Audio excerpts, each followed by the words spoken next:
Welcome to Fighting Patriots Football via YouTube on JohnCurtisPatriots.com. This year, John Curtis Christian School is celebrating 59 years of excellence and is continuing to build champions for life. Tonight's pregame is sponsored by Proud Yogi's Bears. Walter and Bill Sanchez, class of 1977, and younger brother Chris Sanchez, class of 1980. Proud Yogi's Bears, proud sponsors of Fighting Patriot Football. Alongside fellow John Curtis Christian alums Robbie Utzler, Gordon Hebert, Danny Wimpron, and Kevin Fayard. Tonight, we're at Pregame Stadium in City Park, New Orleans, Louisiana, for the quarterfinal round of the Division I playoff game between the number 7 seed John Curtis Christian Patriots and the number 2 seed Jesuit Blue Jays. The Patriots have a record of 5 wins, 3 losses on the season, and they defeated the Holy Cross Tigers 54-14 last week in the first round. The Blue Jays have a record of 8 wins, 0 losses, courtesy of the forfeit win that was given to them from Brother Martin. They were technically 7-1 on the field, or 8-0, and had a bye last week. Danny, tonight is round 2. We had round 2 last week when the Patriots had a rematch with Holy Cross. Get round 2 again with Jesuit between the Patriots and the Blue Jays. The Blue Jays won that first game, Hoss Memphis Stadium a month ago, 17-13. And, it was a well-played game, very physical with both sides, both teams making big plays. No turnovers. So I probably think the only game this year the Patriots haven't had a turnover. But tonight is a chance for the Patriots to avenge that loss from a month ago to advance to next week's semifinal game between the winner of Bird and Brother Martin. Well, even though I think it wasn't our best effort, for our team last time we played against Jesuit, I know it wasn't our best ball that we played. It was probably the best matchup that we've had the entire season as far as physicality and the score goes. It was a heck of a battle. I think both teams, left it all out there. But I think as you watch the film, Jesuit probably as well, you're going to see some things that you could have done better and, some plays that you left out there to be made. So it's going to be another heck of a battle tonight, very physical. Both teams are coached very well. They're going to be ready to rock and roll. And, like we've always said, it's a one-game season now. Who wants to be out here? You got to let the character of your football team shine through. The senior class, who wants to be out here and make these big plays and do the things that you have to do to be successful and move on to the next week. One-game season, loser goes home, winner continues, and that's a beautiful Friday night of high school football. Ready to rock and roll. Got about 5 minutes left here before they kick it off, and another exciting Catholic League matchup. The weather's going to be in the 50s tonight. It's ideal.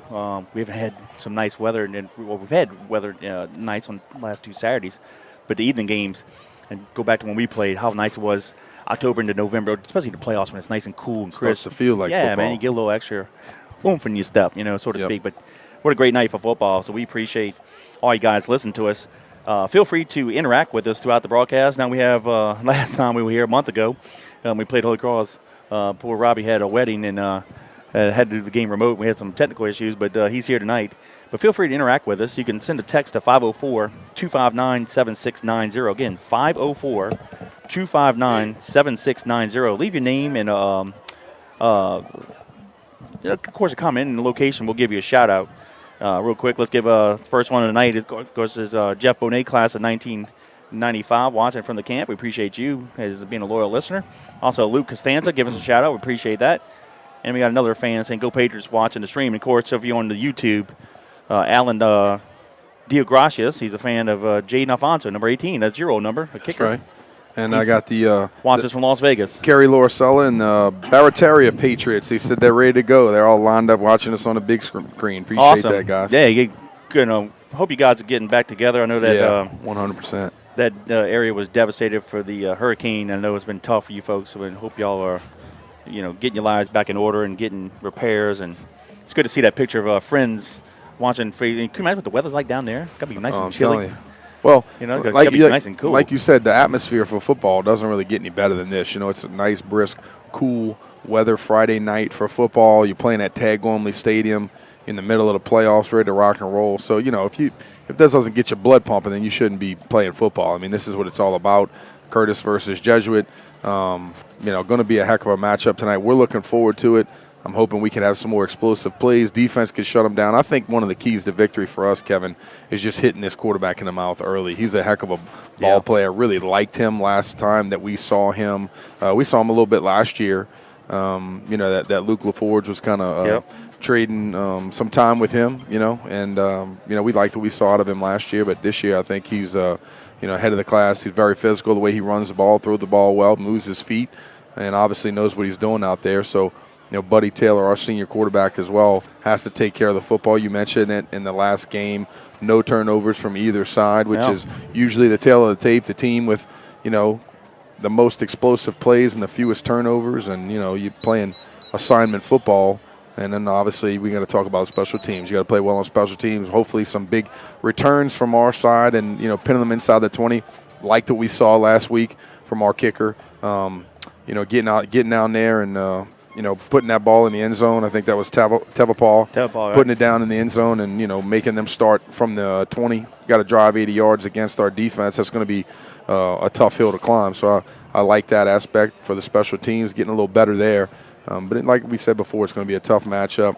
And both senior quarterbacks are going to go head-to-head tonight. And one of them is going to be sent home, unfortunately. That's the way that works. So you got to put the work in, got to be ready to rock and roll. We got about 2 minutes left here. We thank you once again for listening to us on JohnCurtisPatriots.com. We have to mention all of our sponsors. We appreciate the opportunity for you guys to be with us every week up here and allow the broadcast to be pretty darn good with Robbie User as our chief production engineer. Without you guys, our sponsors, we would not be able to pay for the new equipment and the microphones, headsets, the monitors up here, and the switchboard, everything else that we need to make this thing successful. So if you guys ever want to get involved, please give us a call. Check Kevin out on Facebook, on Twitter. Give him a call at the high school, 737-4621. But we couldn't do it without you, so we appreciate the opportunity for our 11th season. Kevin, I tell you what, this thing has flown by. I know. Really, we've called a lot of good matchups and a lot of good games, especially here at Tad Gormley. We've called some great football games as well, and tonight's going to be no different. Let's toss it down to Coach JT, the boys behind the run-through.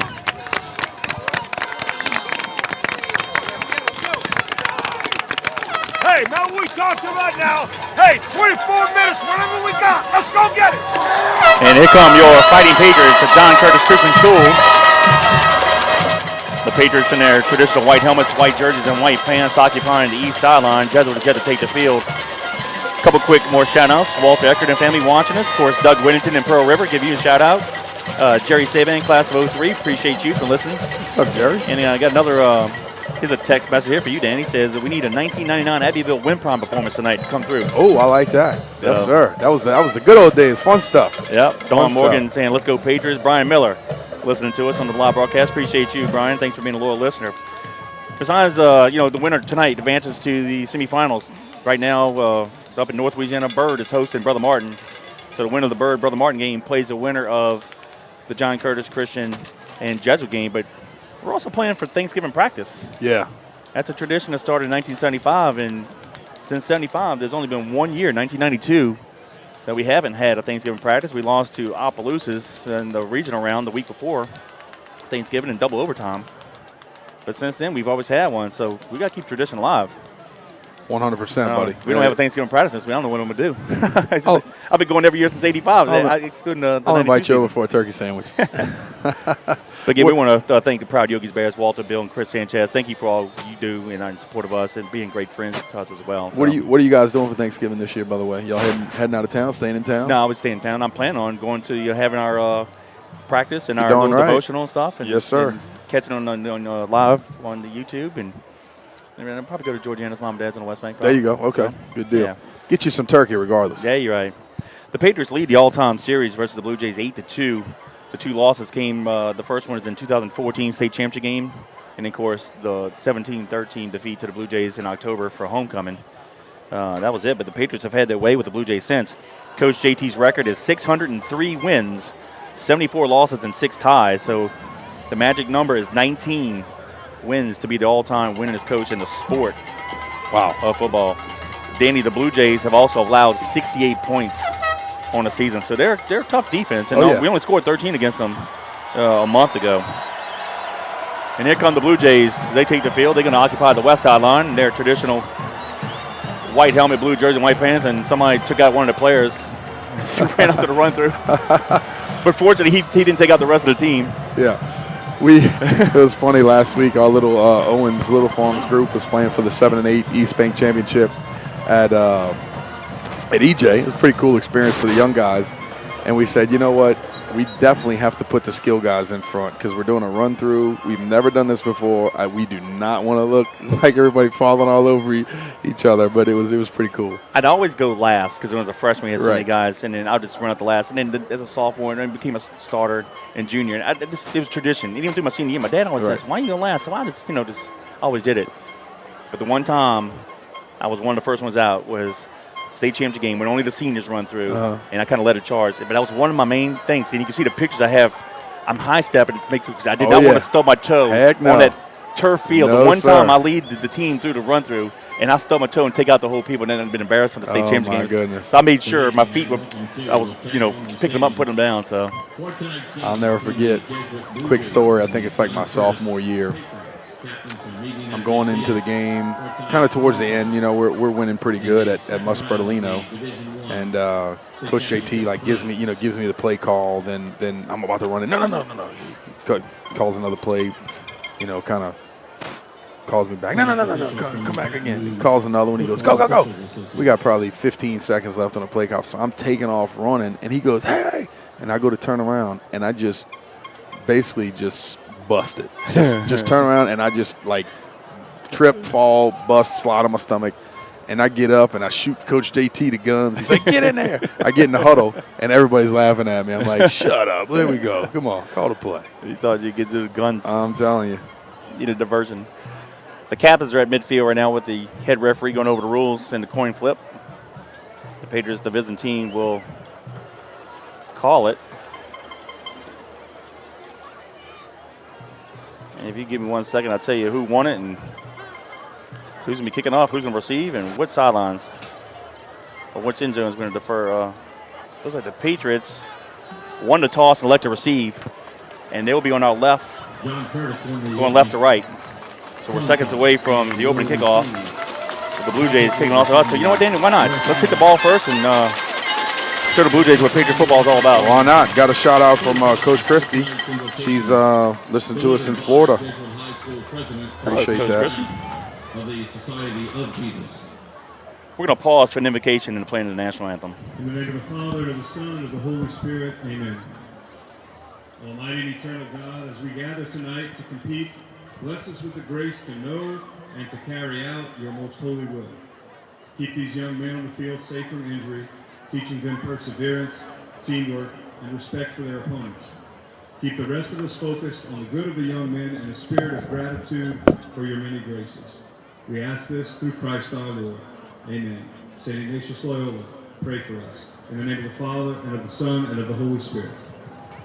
And please remain standing for the presentation of colors of the Jesuit High School Marine Corps Junior ROTC under the direction of Cadet Second Lieutenant Joshua Bastidas, followed by the playing of our national anthem by the Jesuit Blue Jay Marching Band under the direction of Mr. Joe Kaluta and Mr. Jason Giaccone.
And welcome back to Fighting Patriot Football via YouTube on JohnCurtisPatriots.com. Alongside Danny Wimpron, I'm Kevin Fayard. Of course, Robbie Utah is our chief production engineer, and Gordon Hebert will be giving us updates from the sideline throughout the ball game.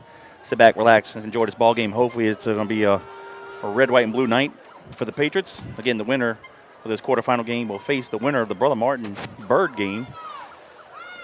Should the Patriots win, and if Bird wins, the Patriots will go to Shreveport next week. Should the Patriots win and Brother Martin wins, then the Patriots will host the Crusaders next week. So I guess we're rooting for Brother Martin, but they'll make the trip to Shreveport, right? Yeah, I think so.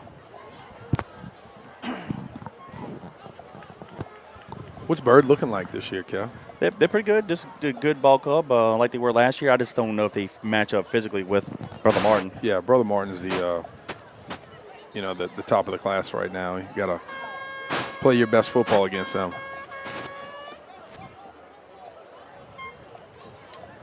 All right, deep for the Patriots. Near side would be LeBranch, number 2. Far side, Prout, number 26. If you remember, Danny, last time, about a month ago, they kind of did some sky kicks or short squib kicks. Yep.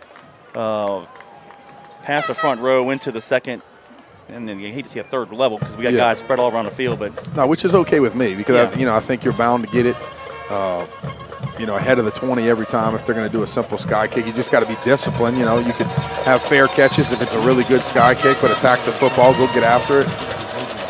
Corbello to kick it. And he's going to kick it. It's going to go out of bounds. And the Patriots have great field position at the 35-yard line. So we'll take that all day long. Yeah, big mistake early for Jesuit. You don't want to give them a short field, not have to give any effort there on the kick return team, and all of a sudden Patriots look like they're going to settle on the right. Come on, what are we discussing here? Settle on the right hash. We're going to go to work offensively. Yeah, ball on the near hash mark. 1st and 10, Patriots going left to right.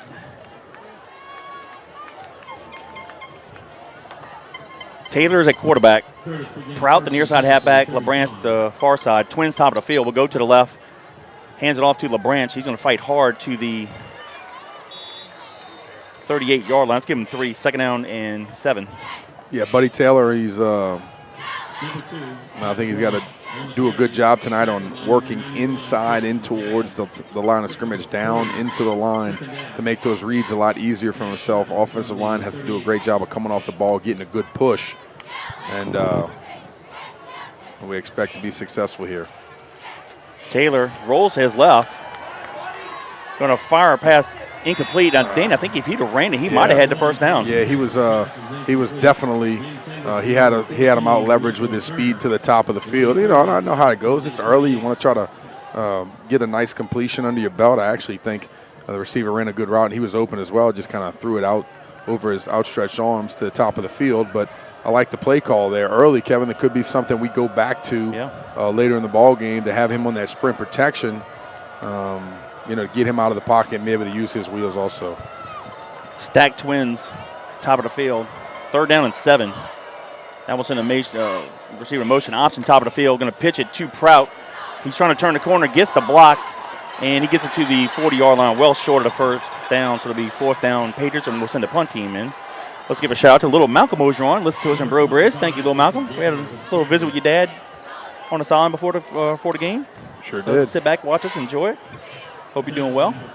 Yeah, good job for Jesuit defense. They didn't have a returner. There you go. Now they're shifting the guy back. Yeah, they called timeout.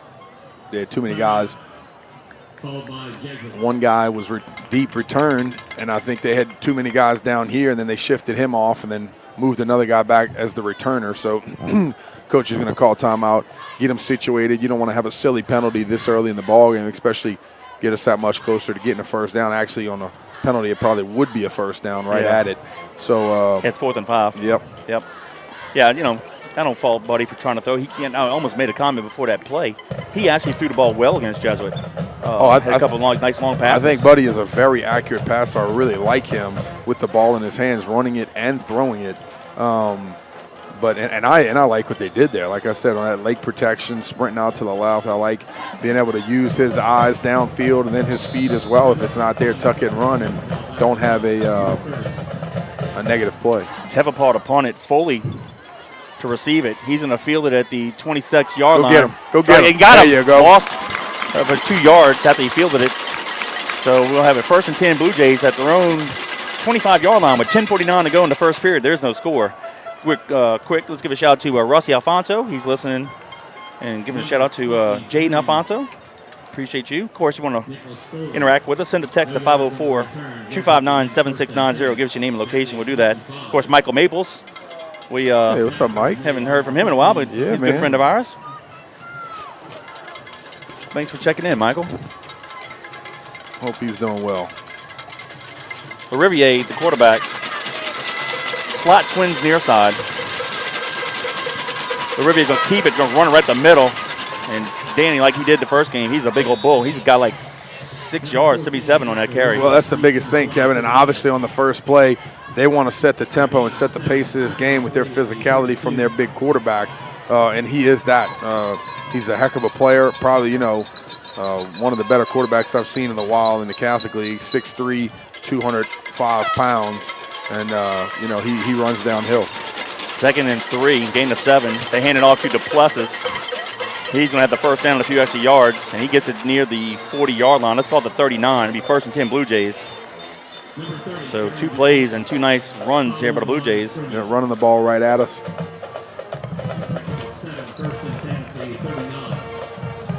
They do spot it at the 39-yard line.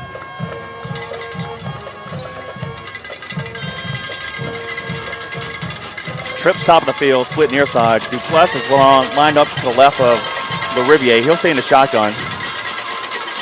He'll take the pass from center, looks to his right. Has a lot of time. Now he fires a pass and incomplete. I don't know who he was throwing to. There was no Blue Jay in the area. Nice. He saw the rush, Kevin. A good job of just him throwing it over the running back's head, getting it out of there and not taking a negative play. And, they had trips to the top of the field. I actually thought he handed it off to the running back. He did not, but he swung out there, gave himself a look, and then just threw it away. Good play for him. 2nd down 10. 9:46 to go in the first period. This is the first drive for the ball game for Jesuit. With Rivier with the empty set. Now it's in the near side receiver in motion for double slot. Trips top of the field. He's a quarterback keeper all the way, and the Patriots had him. There you go. And he threw him forward for a couple yards. Looks like we had him right at the line of scrimmage, but then he gained looks like 3. So it'll be 3rd down. Let's call it 7. Well, Justin Horn had him, Kevin, but I'll tell you one thing. He tried to grab him up at the collar. You cannot try to tackle this guy like that. No. You got to go for his waist, go for his legs, wrap him up, and bring him down. Doesn't have to be a blow-up shot, but you got to get hands-on, tackle by committee like we talk about, be able to get these guys down on the ground and give them 3rd and long. Yep, trips top of the field. They'll send the receiver in motion near side. Duplessis lines up with Rivier out of the shotgun. Rivier throws it far side. Going to be caught and make a tackle. Got the first down right at the sticks. Good job by 1st them. and 10 Jays with 9:04 to go in the quarter. Hey, let's give a shout out to Brian Strapolo, former number 20 from back in the day. Listen to us in Covington with a nice bowl of chili, he said. Oh, nice. Tell you what, I can use some nice bowl of chili. Hey, it's getting to be chilly weather, right? I know. Football and chilly weather. We'd have made a tackle. Wrapped up. Bible undercut it, but he left over him for the first down. Duplessis takes the handoff, crosses the 50, gets it to the Patriot 45-yard line.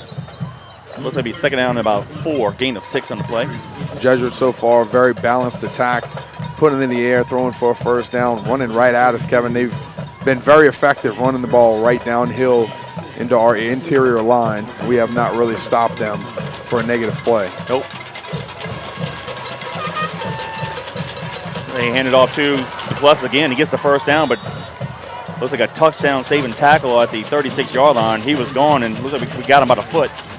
Yeah, watch Javon Stoudemire Davis get involved in that run game from his safety position. See it, recognize it, come downhill like we saw. Just got to protect against the play action pass later, but he's definitely a threat to come down from the safety position and make some big hits. Duplessis with the handoff again, gain of 3 to the officially 2 yards, 2nd down 8. I don't see where they spotted it yet. Looks like the 35-yard line. 34. 34. Okay, thank you, Gordon.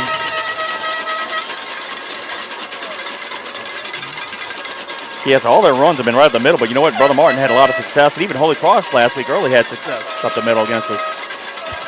Twins receivers near side, split top of the field. Riviere looks near side, pump fakes, throws a little screen backside. Go get him outside. Yeah, they killed us Good. on that play in the fourth quarter. Tackle. Good.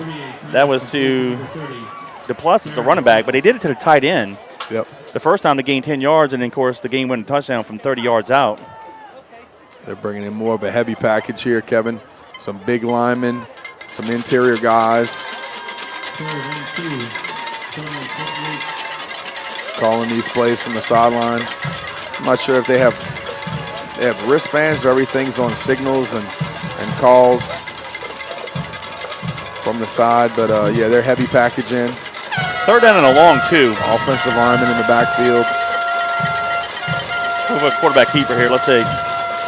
Riviere, he does keep it, goes to the right, and first down. Extra effort, got the first down. It looks like we had him just shy of the sticks, but he kept his legs moving, and he got the first down. But it looks like there might be a flag on the play. Holding on the Blue Jays. Nice. And we need a little help stifling right here. It's exactly like we thought. This is a physical football game. Up front, them trying to run it right at us, putting the heavy package in. Quarterback carrying the ball. Physical QB coming right downhill at you. You got to keep those hands inside. Can't hold. Having a negative play. These are the types of down and distances we want these guys to get into. Third and long. Much tougher to call these plays. Obviously, a lot tougher to run right downhill at you and gain 11, 12 yards. So they're going to spread it out once again, get those receivers in the game. Third down 11. Trips near side, split top of the field. DePlessis lines up to the right of Riviere. Takes a pass from center, looks downfield, fires a pass, going to be caught for the first down. His knee was down, but he's got the first down.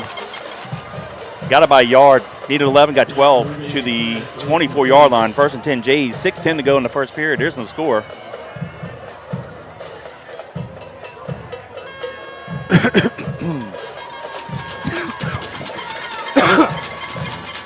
Jays quickly to the line of scrimmage. Trying to hand it off to DePlessis right up the middle, and he's going to be tackled at the 17-yard line, so that'll be second down and 2. Kevin, the senior quarterback, does a good job of diagnosing it, picking up exactly what he needs, throwing the curl flat, seeing the read, getting the ball out of his hands. What I'd like for us to do defensively on a down and distance like that is come up and challenge those guys a little more at the corner position, maybe do a little bit man-to-man, maybe some blitz packages. There's some things that just change it up, change the looks on them, and we'll see where it goes. But defense so far pretty good on this drive, and Jesuits continuing to drive. The Riviere quarterback keeper all the way to the right, Bring him rolls out right. Go. There you go. And nice he might tackle. have the first down. Let's see if he got the 2 yards. Looks like they marked it right to sticks, and it is first and 10 Blue Jays from the 14-yard line.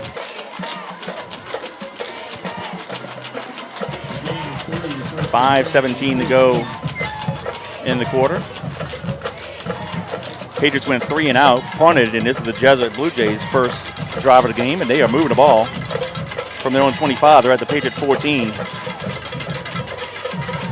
Riviere hands it off to DePlessis up the middle,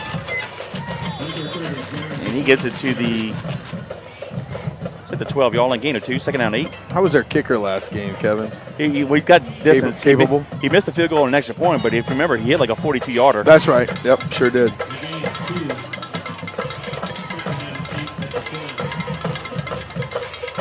Riviere hands it off to number 4, comes near side.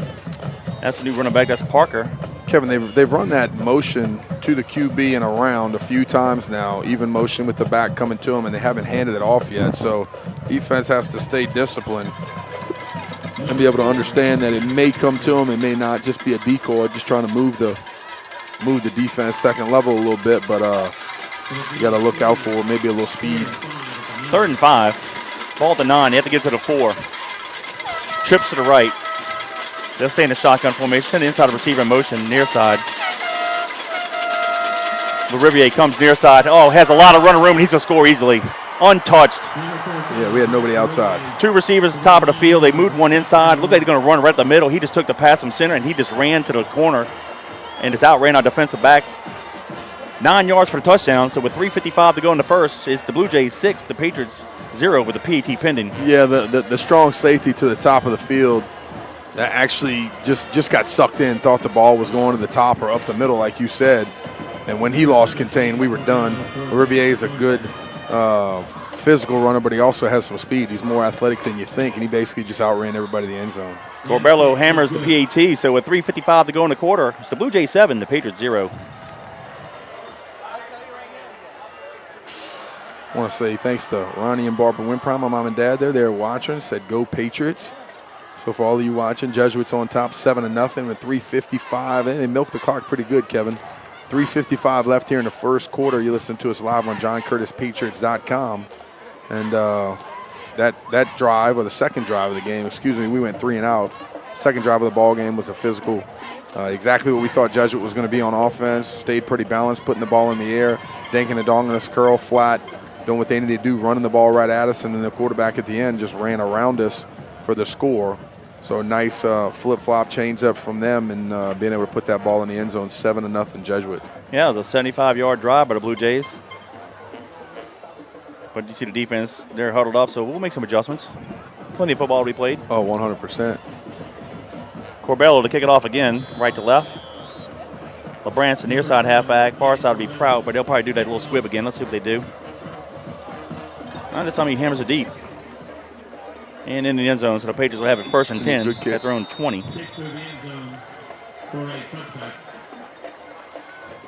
Here we go. Let's get these guys moving here offensively. Senior quarterback, Tylen Buddy Taylor, get him going. He's 5'8", 160-pound senior QB. We've enjoyed watching him for the last few years, and I know he wants to continue his senior campaign after tonight. So we got to get something going here on this drive, and I know that they were talking about on those sidelines exactly what they can do to combat this physical Jesuit defense. Prout and LeBrant to the halfbacks, ball in the middle of the field. We come near side. Taylor keeps it. Gain of a 1, second down 9. Let's give a little credit to our videographer. We've got a fan watching the game, says, hey, whoever's doing the video is doing a great job. So we appreciate that. Thanks for giving us a shout. These ladies up here are working hard. You know, our videographer crew has expanded this year. Oh, yeah. Like 4 or 5 of these young ladies. Used to be like 1. Second down 9. Taylor back to pass, throws it near side to Wilson. Oh, in and out of the hands. He wouldn't have had the first down, but he'd have been close.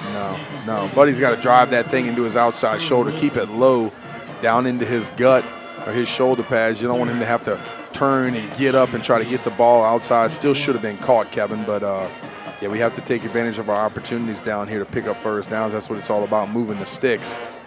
Third and about 9. Ball still in the middle of the field. Throws it out far side to the receiver.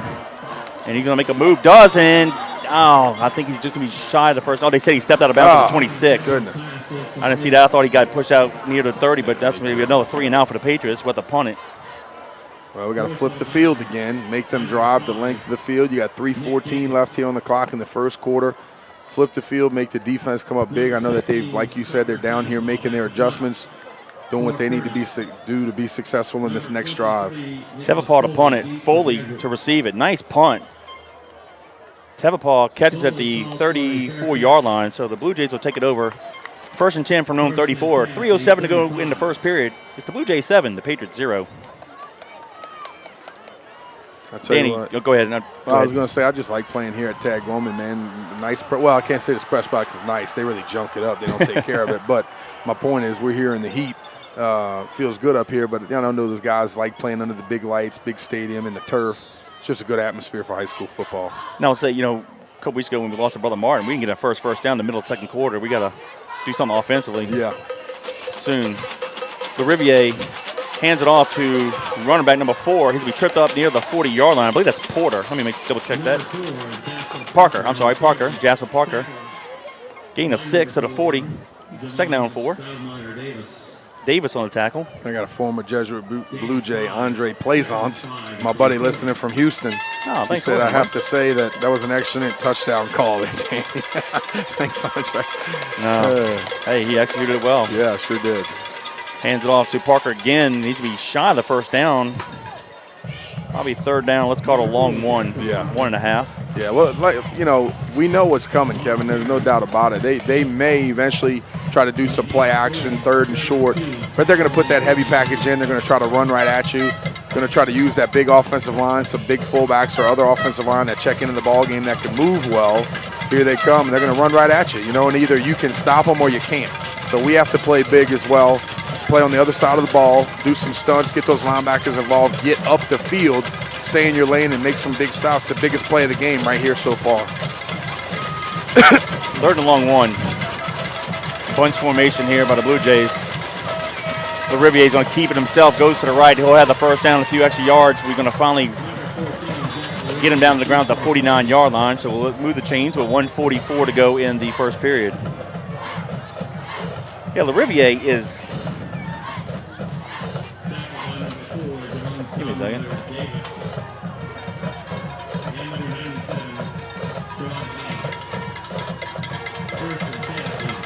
Oh, here it is. 6'3", 201 is his measurables on the roster. They hand it off to Parker. He fights hard. Gets it over to 50. He needs to be tackled at the Patriot 46-yard line. Right now, Danny, so far in a series and a half, the Blue Jays are just working us up the middle, and they're doing what they want. Well, I was going to say, why do anything else, right? You're right now, you're being very efficient and successful. You're taking care of the football. Just continue to get first downs, milk the clock, keep the ball away from our offense, and that's exactly what they're doing. Parker with the handoff up the middle again, crosses the 40 to the 38-yard line. Move the 6 again. Another first down for the Blue Jays. Yep. Blue Jays quickly to the line of scrimmage.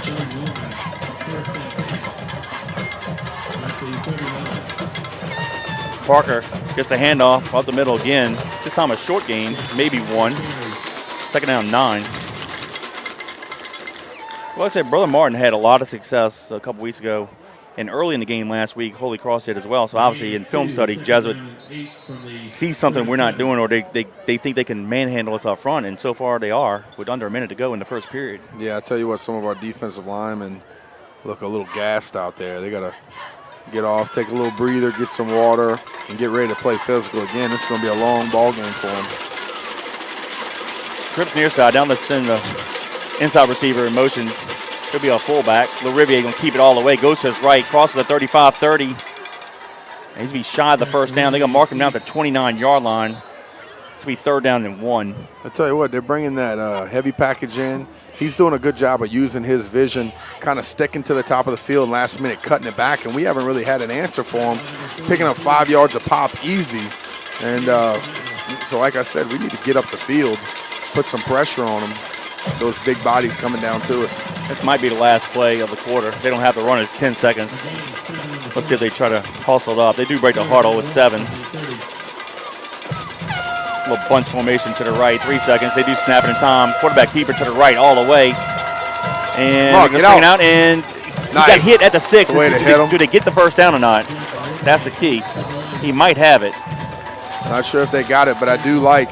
They marking him on the 29. That's where they need to be. He got the first down by looks. Yep. No, they just moved it to the 28. But I like Javon coming downhill, guys, saying, you know what, not all night. So coming downhill, knocking them in the teeth, and, if you're a quarterback, you don't want to put up with that too long.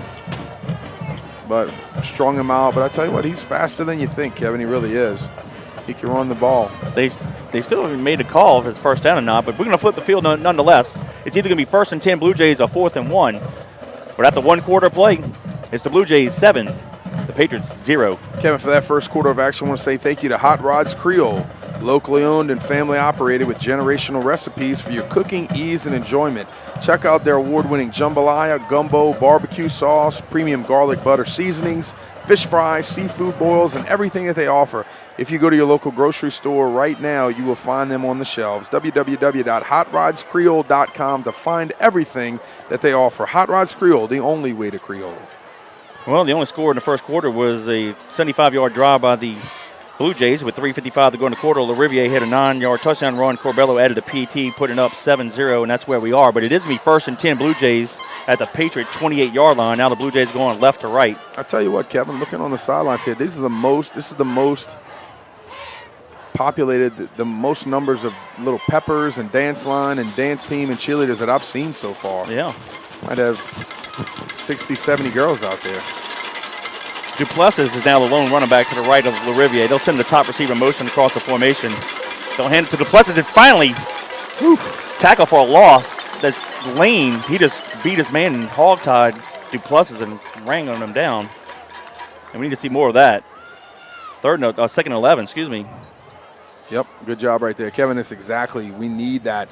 Get up the field, get off your block, extend your hands, use your eyes, get away from it, get up the field, make a tackle. Good job right there by Lane. He got him a break. He's fresh, back into the ball game, ready to make some plays. Exactly what we need. Twins receivers to the top of the field, split near side. Duplessis lines up to the right of LaRiviere. They'll stay in the shotgun. And looks like there might be a timeout to the Blue Jays. Yes. Yep. So we're 11-14 to go in the half. Timeout charge to the Blue Jays. But it's the Blue Jays 7, the Patriots 0. Hang tight. We're going to show one of our little sponsor videos. From personal injury accidents to big pharma fallout. I'm attorney Frank D'Amico Jr. If you or a loved one has been injured in a motor vehicle crash, call my office today. Reach for the strong arm. Frank D'Amico Jr. Welcome back to Fighting Patriot Football via YouTube on JohnCurtisPatriots.com. If you guys want to interact with Danny and I, feel free to ask us a question or make a comment. You can send it to 504-259-7690. Again, 504-259-7690. Give us your name, your location. We'll give you a shout-out. Of course, those of you watching on YouTube, you can make comments on the comment section down there. And if we get a chance to see those, we'll get some shout-outs down there as well. I want to give a shout-out to my good buddies Tom Bartlett and Martin Burris, big John Curtis fans listening to us live. Appreciate that on JohnCurtisPatriots.com. Nice. Thank you. I know my parents, Lionel and Sue Fayard, watching this in Plano, Texas. Of course, Coach Joe Barcelona and his wife, Miss Judy, they're watching this River Is. Goes Joe Stagney out in Kenner. There you go. Second and 11. LaRiviere hands it off to Duplessis around the left side. He's going to have the first down and more, and we're going to get him down around the 10-yard line. Gashing us. Inside the 10 to the 9. First and goal, Blue Jays. Wow. He just took the handoff, went to the top of the field, Danny. Found a hole, planted his foot, cut up the field. And we were lucky to catch him at the 9. Yeah, I see big Spencer down there, my old River Ridge buddy. He's number 77. Spencer Lanazga. Trips near side. Good play. Ball's on the top of the field at that top hash mark. LaRiviere now calls for the inside of receivers to line up as a fullback. Let's see if they keep it. He will. He'll run to his left, little jumbo package. He's going to fight to the 4-yard line. Second and goal from the 4. Question here by a listener is Troy Baglio, who was an all-state guard for us in the early 90s, is he still the defensive coordinator for Jesuit? That I don't know. I know he was off the defensive coordinator and the D-line coach. We'll talk about it in a second. Yeah. After this play. LaRiviere keeps it himself. He's fighting hard towards the goal line, and he's in. I tell you what, he comes downhill with a head of steam, Kevin. We're not stopping him. No. He's continuing to move that pile, move downhill, and he's a very, very physical runner like we've seen 100 times tonight. Right now, we just don't have the answer. LaRiviere with a 4-yard touchdown run extends the lead to 13-0 with the PAT pending. Corbello to kick the PAT. I don't know with the new coaching staff if they kept him at D coordinator or not, but I know he's still on staff. Here's a snap, place, kick is up, and it is good. So with 10:23 to go in the half, it's now the Blue Jays 14, the Patriots 0. You talking about Troy Baglio? Yes. Yeah, I don't think they've moved him. I think he's still. So he's still the coordinator? Yep. Okay. Yep.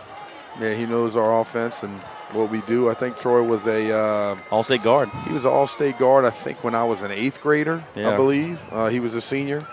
Went on to play at Southeast Missouri State. I think Jay Eckert did too as well. He did. And they were teammates. They were teammates, Sure yeah. did. But some great high school linemen, and that was kind of still back in the day where they'd show up with a full beard and look like men. Yeah, look like men. When when I first got to Curtis in 7th grade, I'm like, golly, who are these guys? I remember Troy hit this dude. I went to a practice when I was in 8th grade, and I think he pulled on a counter play or something and hit this young kid and just launched him. And I'm like, I don't know if I'm supposed to be out here, but you live and learn. But, yeah, he was a heck of a player. Well, offense has to do something. 2 of our 3 losses, Carr and Brother Martin, we didn't get a first down until like the 4 or 5 minute mark in the second quarter. Well, and I'll say it. We got to do something to keep the defense off I'll the field. say it normally. Our offense is a little different. You're not really just running the plays that coach calls from the sidelines, and you have 50 to 100 plays in the playbook. Ours is a little bit more of a chess match. You have to kind of figure it out. How are they going to play you? Is it a pull? Is it a give read? What are you doing? So it might take us a little longer, but I'm pretty sure we're going to have success here on this drive. Little sky kick fielded on the far sideline. Looks like we'll have it 1st and 10 on our own 27-yard line.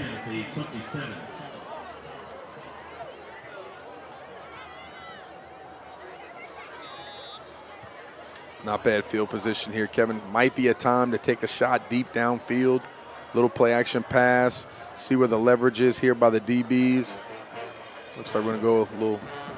Power play near side of the branch. There we go. Here we go. Foot race, 40. Go get him. 45, go, 50. Go. And go, we tripped go. up. Head up. Good. Tackled at the Jesuit Blue Jay 32-yard line. Nice That's what we job. needed. A little power Yes, play sir. near side. And LeBranch showed his speed. Big run there by the little guy. Yep, almost outran him to the sidelines. They kind of got a shoelace tackle on us. And dove for him. Made a nice tackle out there. Put to the 31-yard line. Patriots quickly to the line of scrimmage. 2 tights. Split near side. Taylor keeps it, goes to the right. And he's going to stop him at the 28-yard line. It should be a gain of 3, 2nd down 7. That's the play we were looking for all game long, Danny. Yes, sir. That'll start your momentum right there on a big explosive play offensively. Exactly what we need. Buddy Taylor comes out there, calls his own number on the second play of the drive. And like I said before, Kevin, you kind of need a couple series to figure it out, see where they're at, see where they're lined up, and diagnose it offensively by a senior QB. Ball in the middle of the field will go to the right. LeBranch takes the handoff, and he's going to get it near the 25-yard line, be 3rd down and probably 3. Let's see where they mark it. Hey, let's give a shout out here to Alicia, Mike, Gabby, Donald, and Nicole watching Harahan. Appreciate you. Thank you all for being loyal listeners. Oh, yeah. What's up, guys? I know Gabby's been traveling, played some travel softball, and she's done very well, and her mom and dad are very proud of her. And we appreciate them, and old Bubby down there. Appreciate you guys listening consistently all the time. 3rd down 3, ball at the 25-yard line. The safeties are inverted, Kevin. I'd really like for us to attack. There we go, Buddy with the option near side. Quarterback keeper has it 1st down and more. He's going to be down at the 15-yard line. Nice play. A little base option back towards this play. Action away to the top of the field.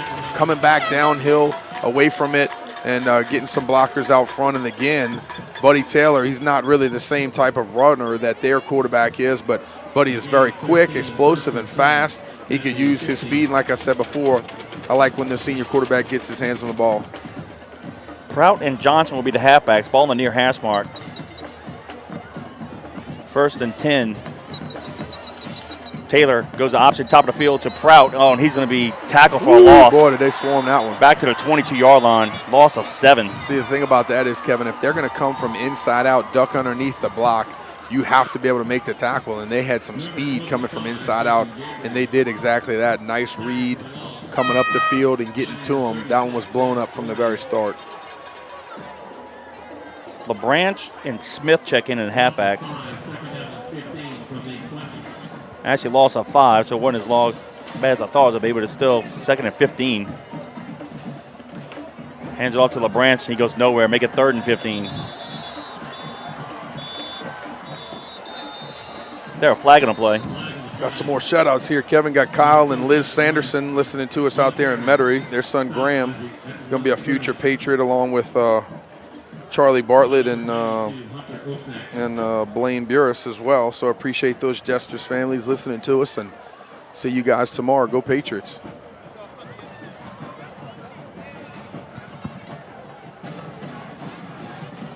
Might be a face mask call. Let's see. It is. I thought that's what it was. It is. Oh, and Toby's also with Alicia. It's Alicia's birthday, so happy birthday, Alicia. Oh, there you go. Toby's watching as well. Happy birthday, Alicia. I think my little ones might be over there with my wife. Happy birthday, girl. They said it was a 5-yard. It is. They moved the ball to the 16-yard line. My phone's about to go dead. 2nd 11. Send LeBranch in motion near side. Taylor keeps it. He's in trouble. And he might got it to the 15, so it's going to be 3rd and 10 from this spot. I got to think it's going to be 4-down territory, or do you try to kick a field goal and at least get on the board?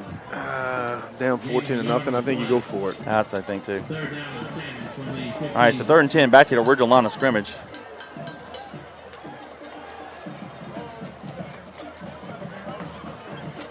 Smith, the near side halfback. LeBranch, the far side. Ball on the top of the field, hash mark. We'll send LeBranch in motion near side. Taylor drops back the pass, steps up the pocket. He's in trouble. Breaks a tackle, gets it near the 10. Can he get it to the 5? And he might have the first down. Yes, Let's sir. see what he spotted. They better. Look like it to me. He might be yards short. He's a yard short. Oh, goodness. They got him at the 6, so we'd have to go for it here. Yeah. 4th and 1. That's one of those plays, Kevin, if you know you're going to be short by a yard, you just got to lay out for the sticks. Got to get there, try to get that ball across, extended. And but a nice job by the senior QB on a broken play. Just didn't have what he wanted to the bottom of the field. Stepped up, scrambled, picked up a block, used his speed, got to the very top. And here we go again. We might go with an unbalanced line. We substitute a receiver for another lineman. LeBranch, the near side halfback. Smith, the right side. Got to call timeout. Yep. Count the white shirts. We got 11. Well, yeah, we checked one guy out, brought one guy in, so I don't know Well, the coaches didn't like the formation. why So we wouldn't be here. Let me check on something. got to make it good. So timeout charge of the Patriots. 7:02 to go in a half. It's the Blue Jays 14, the Patriots 0. Give a shout out to Walt Sanchez, watching us in Lake Charles with James' grandson, a future Bear. We appreciate that. Walt is also part of our pregame sponsor, Walt, Bill, and Chris Sanchez. Thank you, Walt. I need to get in touch with you also. Walt, Danny and I were talking about another duck/goose hunt. So we need to get with you. Go back out to Hennings. That was a great time. That's what we enjoyed about doing this broadcast. It's now our 11th season. You know, got to know a lot of the old Patriots. We heard of names, and now we're friends with most of them.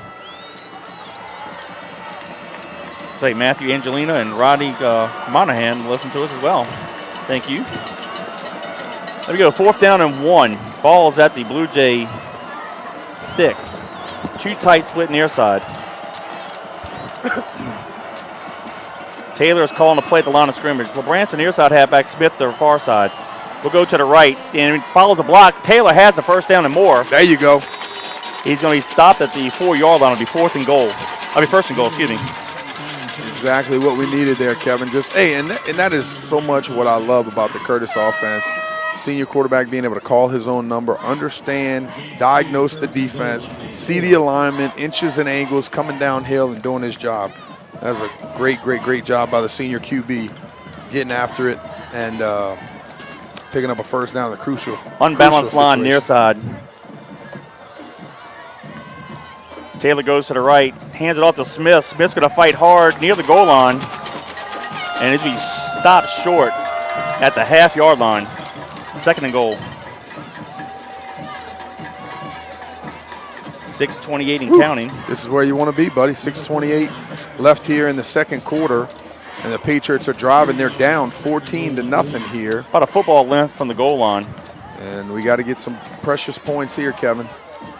LeBranch, the near side halfback. Johnson, the right side. 2 tight split near side.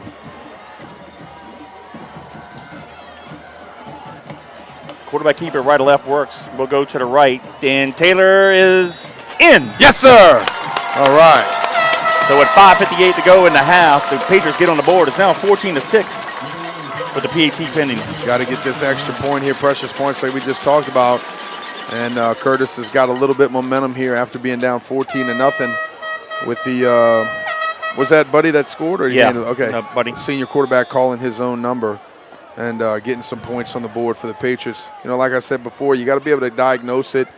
You know, go through the chess match a couple times, couple series. We had a very explosive play by Pat LeBranch on that series, and going to line up here for the PAT. Alfonso to kick it. Snap, plays, kick is up. And it's good. So with 5:58 to go in the half, it's now the Blue Jays 14, the Patriots 7. And for that scoring job, Kevin, I want to say thank you to Bobby Seafood right there in River Ridge, a locally owned family business. Started in 1978, and they're celebrating 43 years. Bobby Seafood offers daily lunch specials and fresh prepared food, hot delicious po' boys, and hot boiled seafood. During crawfish season, Bobby Seafood provides on-site catering for commercial and personal boils. So call Captain Ryan Esteves and staff at 504-738-2104 to place your lunch order or to book your crawfish boil. And I got my boy right here next to me, Kevin Fayard. You might even see him if you call for one of those commercial boils. Call Captain Ryan Esteves and staff, 504-738-2104. Bobby Seafood, proud sponsor of Fighting Patriot football. Danny, that was an 11-play drive going 73 yards in distance, 4:37 off the clock. Taylor with a 1-yard touchdown run. Alfonso added a PAT, closed the gap. Now it's 14-7 Blue Jays. 5:58 to go in the half. Sevenpar to kick it off. Deep. And the dropped it at the 5-yard line. He picks it back up, and he's going to be tackled near the 16-yard line. I believe that's number 3 on the Tolbert on the return. So good hustle by the kickoff team, pinning the Blue Jays down deep. So at 5:50 to go in the half, 1st and 10 Blue Jays from their own. Smoke at the 17-yard line. Kevin, as you well know, they have not tried to challenge us down the field much at all, throwing the football.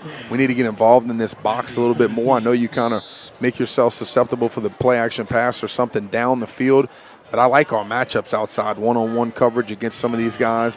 We got to get in the box and play a little bit tougher, play a little bit more physical, matchup numbers-wise with some of these guys down in there. Duplessis, the near side halfback, Parker, the far side. Now they'll send Parker motion near side. They hand it off to Duplessis up the middle, short gain to the 20, gain of 3, second down 7. And of course, they're going to try to milk the clock as much as they can on this drive, 5:40 and counting here in the second quarter. They do not want to give the Patriots offense the ball back. The listener had some Bobby Seafood crabs yesterday and said it was delicious. So I'm glad you enjoyed it. I bet they were. Sounds good. Twins receivers near side. They'll say the same formation, split top of the field. Rivier takes a pass from center, fires it near side to Parker on a little swing pass, and he's going to be tackled. Nice job. Nice tackle there by Orgeron. Open field tackle. He just clamped him down at the legs, dropped him at the 19-yard line. Might have been a loss of a yard. Yeah, way to get out there and run, Connor. Good job getting inside out to it, seeing it out of his hands and getting to the ball. Good job by these guys kind of hold and serve on these blocks out here, and they were able to kind of string it out. He had nowhere to go. Linebacker was able to run fast from inside and get to him. And finally, they threw that swing pass that I kind of been talking about, Kevin, and fortunately for us, it was ineffective. Yep, lost 1, 3rd down 8, 4:40 to go in the half. They got a split top of the field. Now Rivier's under center. They're going to try to draw us off sides, looks like. And now they call a timeout. I don't know what that was about. They didn't do that wonky formation they had in the first game, but nonetheless. So timeout charge to the Blue Jays. 4:29 to go in the half. It's now the Blue Jays 14, the Patriots 7. Quick shout out to David Gilmore, class of 78, checking in from Kenner. Oh, yeah. He's giving the Robbie and kudos for correcting the mascot on the last week we had Crusaders left on we sure did. That's right. The Tigers. Yeah, Robbie was underneath us down there at EJ. Couldn't really talk to him or get to him. Yeah. And, he said he's been on a plant-based diet, but we look down there and he's like taking a big bite of a fried burger, chicken po' boy or something. Couldn't get to him. Yeah, he's blaming it on the internet. Oh, man, this guy here. Come on. I don't know what he had today, but he had food. He must have stock in Uber Eats. I think so. We come up here to the press box and look. He works hard, gets everything all set up, and he's got this big old juicy burger and fries and stuff. Oh, man. Waiting on that. He had Moe's Pizza delivered to him at the Shaw game. Man, did you get a bite? That's Miss Debbie bringing him the food. Is that what it is? Still Mama's That's boy? That's exactly what it is. Got to be what it is. You're right, Gordon. Well, I need to pay Miss Debbie then. You got to get my mom to these games, man. Just listen to it at home in the heat. All right, twins to the left, twins to the right.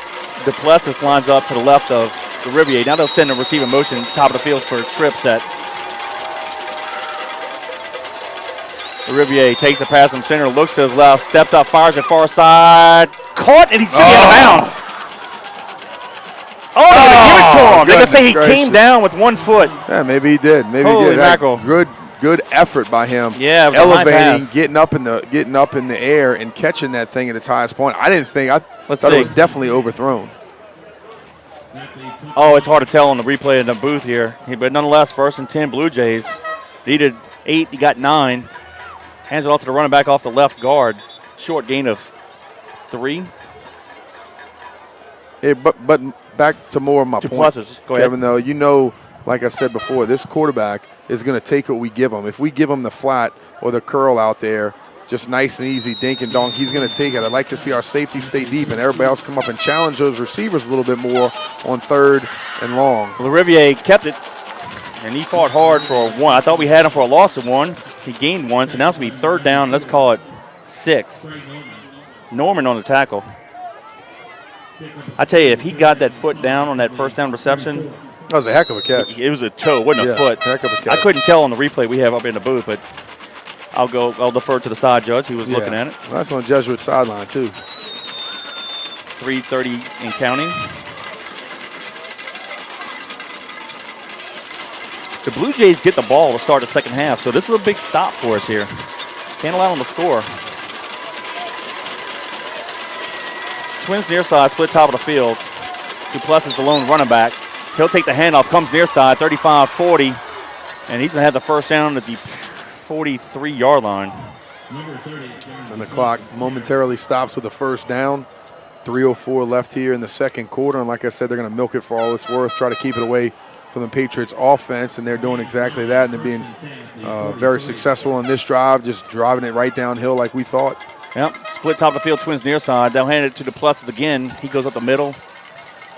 And needs to be just shy of the 45. Let's call it the 44. Gain of 1, 2nd down 9.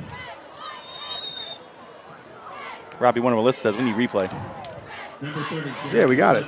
3 seconds later, up here. Yeah, but the I always fans forget to don't look get at it. Yeah, I know. All right, Parker comes in the ball game. This time they have a slot. Twins top of the field, split near side.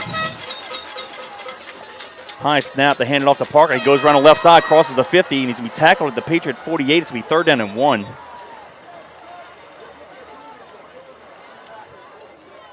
.220 to go in the half. Is there a flag on the play? I don't know. They stopped the clock. There is. Holding. Holding on the Blue Jays. We'll take that. You got a shout out from Rodney Guggenheim here. Yeah. What a heck of a game his son had last night against Southeastern? Over 200 yards carrying the football. And, for you young kids always wanting to play quarterback and be the guy, sometimes you could be the guy doing other things. And from a former quarterback, he's doing exactly what his coach is asking him to do and exactly what his team needs him to do, and they've been successful doing it. So congratulations to him. 2nd and 18. Twins top of the field. LaRiviere going to keep it. Comes near side, and I almost said we got him, but he fought hard at a 40-yard line. So it's going to be 3rd down and about 13. Gain of 5 on the play. Even though he's not that heavy, Kevin, he's a load to bring down. He's going to go down. The one guy is not going to take him down. Very strong runner. Looks like timeout field. I believe they charged that. Gordon, is that the Patriots call timeout there? Yeah, I think so. All right, timeout to the Patriots. 1:49 to go in the half. It's the Blue Jays 14, the Patriots 7. Jesuit should be out of timeouts. They should be. You're right. Googs ran for 267 last night against Southeastern, and I was looking to see if that was a single game record for the Colonels, and I believe it's around 287 maybe. Wow. Because that would have been pretty cool. Say if he had gotten it, he'd be the all-time record holder for the single game performance rushing for Nichols. Mm-hmm. He already holds that for the Patriots. If you remember, his senior year in 2019 at Tulane against Holy Cross, he ran for 315. Wow. Yeah, so that would have been pretty cool to hold single game rushing records for 2 schools, your high school and your college school. Right. Well, and similar, to Jesuit's quarterback, Kevin, LaRiviere, he's Colin's hard to bring down. He was in high school as well, but I think even more so, his lower half is even stronger. Oh, yeah. He's a big, thick kid that, runs downhill at you, and he's hard to bring down. Getting his hands on the ball as a running back is vital for Nichols. Give a shout out to some fans from Jaden Afonso, Mom, Nanny, and Mama Bear. Give them a shout out. Appreciate you. Trips near side, split top of the field. Ball in the middle of the field. LaRiviere takes the pass from center, steps up in the pocket. Quarterback draw all the way, has a lot of running room far side, and he's going to have the first down and more. Yep. He hammered our cornerback and got a few extra yards. He's going to be tackled at the Patriot 41-yard line. God bless America. 3rd and 13, we can't get him off the field. Yep, that's what happens when you got playmakers on the offensive side of the ball.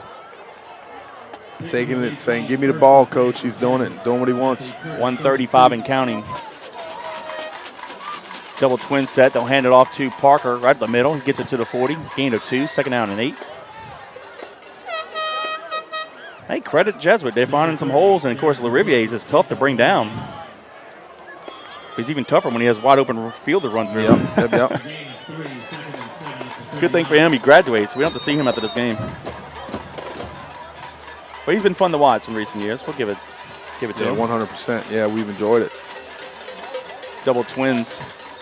Fakes the handoff. LaRiviere fires it deep down the far sideline. Heads a receiver. Oh, open, but overthrew him by a couple yards. Yeah, well, I don't know how we got beat deep, but it looked like we were staring in the backfield, and they basically just had us beat outright.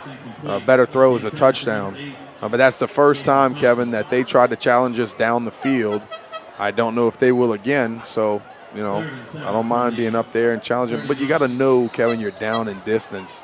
You got to have a little bit of football IQ.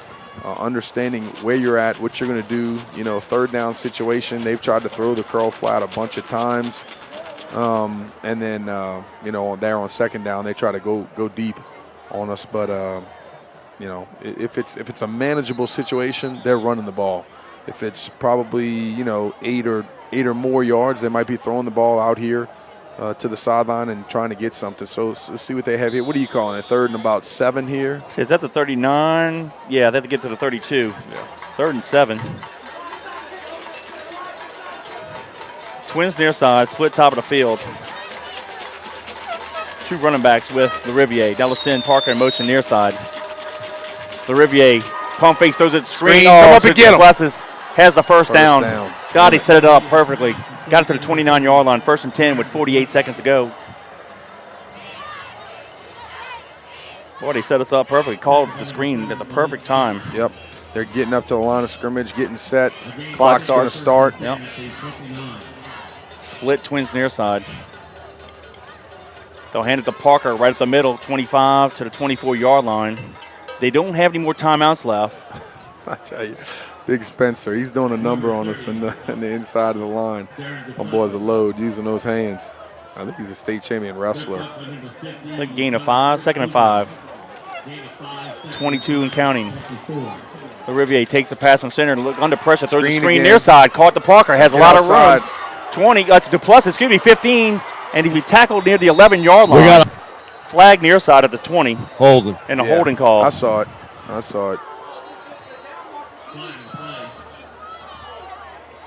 11 seconds to go in the half. We just don't have any answer for their screens. No, they've done a good job setting it up. I really like the way that the quarterback sees it and sets it up almost like it's going downfield. He kind of sets his feet like he's going to throw a pass. Then he aborts the drop, gets into the screen drop, and does a good job with it. Now, this is exactly the play. Yeah, spot foul right goes there. back to the 30. So clock should start. It's an offensive penalty. The clock should be started. Now they start it. Goodness gracious. LaRiviere clocks it with 6 seconds. Their kicker can hit it from here. It'll be a 47-yarder. He's got a good leg on him. He hit a 43 against us a month ago. I would either throw it deep or try to kick it now because they don't have a timeout. Yeah, they don't have a timeout. Got to protect the sidelines, stay deep. Yeah, don't let him get behind us. That's true. May try to throw something quick outside. I don't know with 6 seconds, only if you have enough time in high school. don't College and NFL you could. Yeah. Well, you got time. You're running out route down here. You could definitely complete it. Double twins. 1 or 2 seconds left. Ball in the middle of the field. LaRiviere takes the pass from center, rolls to his left. Not now. And he's going to fire deep, and that's going to be way out of the end zone. And incomplete. We'll take that. And that's going to be the end of the first half. So after one half of play, The Jesuit Blue Jays 14, the John Curtis Christian Patriots 7. But what a stop there by the Patriots defense. That's exactly what we needed when we needed it, Kevin. That was a good deal for us defensively. And for that first half of action, I want to say thank you to our premier halftime sponsor, just mentioned him, but once again, Bobby Seafood, family-owned and operated local business right there in River Ridge. They were established in September 1978 and are celebrating 43 years as a local restaurant. Bobby Seafood offers daily lunch specials and fresh prepared food, hot delicious po' boys and hot boiled seafood. During crawfish season, Bobby Seafood provides on-site catering for commercial and personal boils. So do yourself a favor, call Captain Ryan Estes and staff at 504-738-2104 to place your lunch order, your dinner order, or book your crawfish boils. Call Bobby Seafood, 504-738-2104. Bobby Seafood, proud sponsor of Fighting Patriot Football. What's the one you always get? That Fayard special? Tell me about that Fayard special you get over there. Yeah, it's the Fayard. Y'all need to go get it. One of my favorites. I got quite a few favorites, but this is one named after me. It's a chicken fried steak po' boy dressed with some melted Swiss cheese on top of that hot steaming chicken fried steak, and they take that roast beef au jus and just drizzle it on top. Ooh, nice. Ça c'est bon. My mouth's watering. So tasty. So tasty. Yeah. We appreciate Bobby and Mr. Bobby and Ryan and everybody at Bobby Seafood for their support of Fighting Patriot Football. Here's a scoring recap. First half, the Blue Jays got on the board first with 3:55 to go in the quarter. LaRiviere had a 9-yard touchdown run. Corbello added a PAT, putting the Blue Jays up 7-0, and that capped off a 75-yard drive. And then the Blue Jays got back on the board again to take a 14-0 lead with 10:23 to go in the half. LaRiviere had a 4-yard touchdown run, and Corbello added a PAT, and that put the Blue Jays up 2 scores. The Patriots had gone 3 and out 2 different times. Yeah. The Patriots have only had the ball 3 times. Unfortunately, they put a nice 11-play drive together, taking 4:37 off the clock, going 73 yards in distance. So they answered that second touchdown with a long drive. Taylor had a 1-yard touchdown run, and Alfonso added a PAT, closing the gap to 14-7. And that's where we are here at halftime.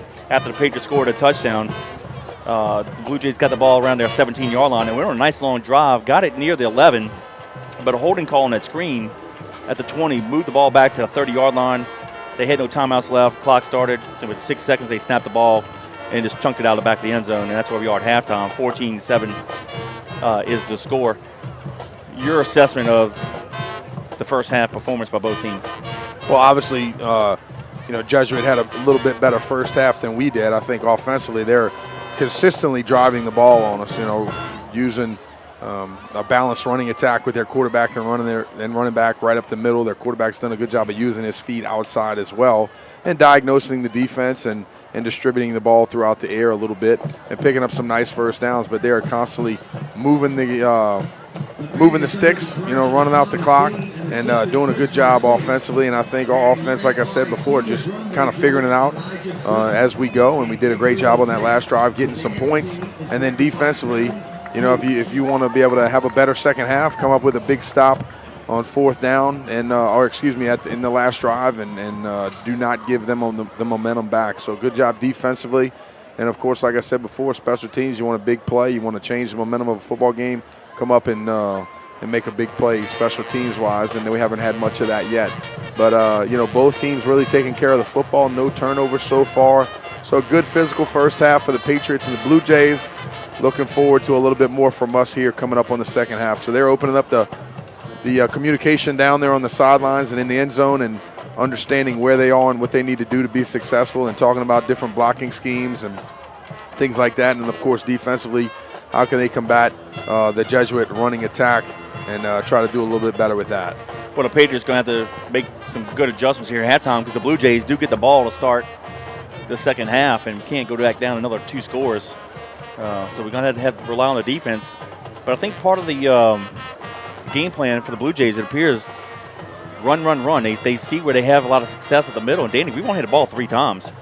So every time we get the ball, we have to take advantage of it because who knows, we may only get the ball another 3 times in the second half. 100%. What I'd like for us to do, Kevin, and then, this stuff is strictly my opinion. I might not know what I'm talking about when it comes down to the game planning and understanding what they're really trying to do. defensively, but I would really, we've seen in the past few weeks, Kevin, where we have some receivers that can go up and get the football. Yeah. They can challenge DBs physically. So I'd really like for us to maybe do some play action pass, try to get the ball down the field, maybe on a skinny post by an outside receiver. Those safeties are kind of creeping down low to me. And I'd like for us to try to hit challenge one of those corners, which is playing head up to outside leverage, trying to funnel them back into that safety that I think is trying to get too involved in the run game. I'd like for us to try to throw something deep down the sidelines and at least give one of our big, tall, physical receivers a chance to make a big play. And like I said, that can change the momentum of the game, make a big play and possibly a touchdown and do some things offensively. But a little bit more of the same from the running attack from that last drive, like us being physical out, inside, outside, put it in the senior quarterback's hands, allowing him to diagnose the defense and, and call the plays from the line of scrimmage if need be. So, I'm excited about this second half. I think we, another thing you got to think about too, Kevin, is when it's a big physical game with big physical players, who's going to be well-conditioned in the fourth quarter? Who's going to be ready? Who's going to have the character of their football team shine with their leadership and their senior leaders coming out with a lot of heart and dedication, and see who wants it more. Let's get some scores here. Our score is 14 Blue Jays, 7 Patriots. How about this? Second quarter, St. Aug 21, Catholic 7. I didn't think I'd. Wow. That'd be surprising. That's gonna be a huge upset. The winner of that game plays the winner between St. Paul and Scotlandville. They're tied up in the first quarter at 7. And at halftime, the winner of this game plays the winner of Brother Martin and Bird. And right now it's Brother Martin 35, Bird 7. I'm not surprised by that at all. Halftime, Damn. I just knew Brother That's Martin. about whipping. Well, they're just too physical for Bird. Yeah. Agreed. Right now here at halftime, it's the Patriots 7, the Blue Jays 14. But I'm shocked at this St. Aug Catholic score. I mean, St. Aug has the athletes, don't get me wrong, but Catholic is a very deep team and very athletic and physical team. You just never know what you get with St. Aug.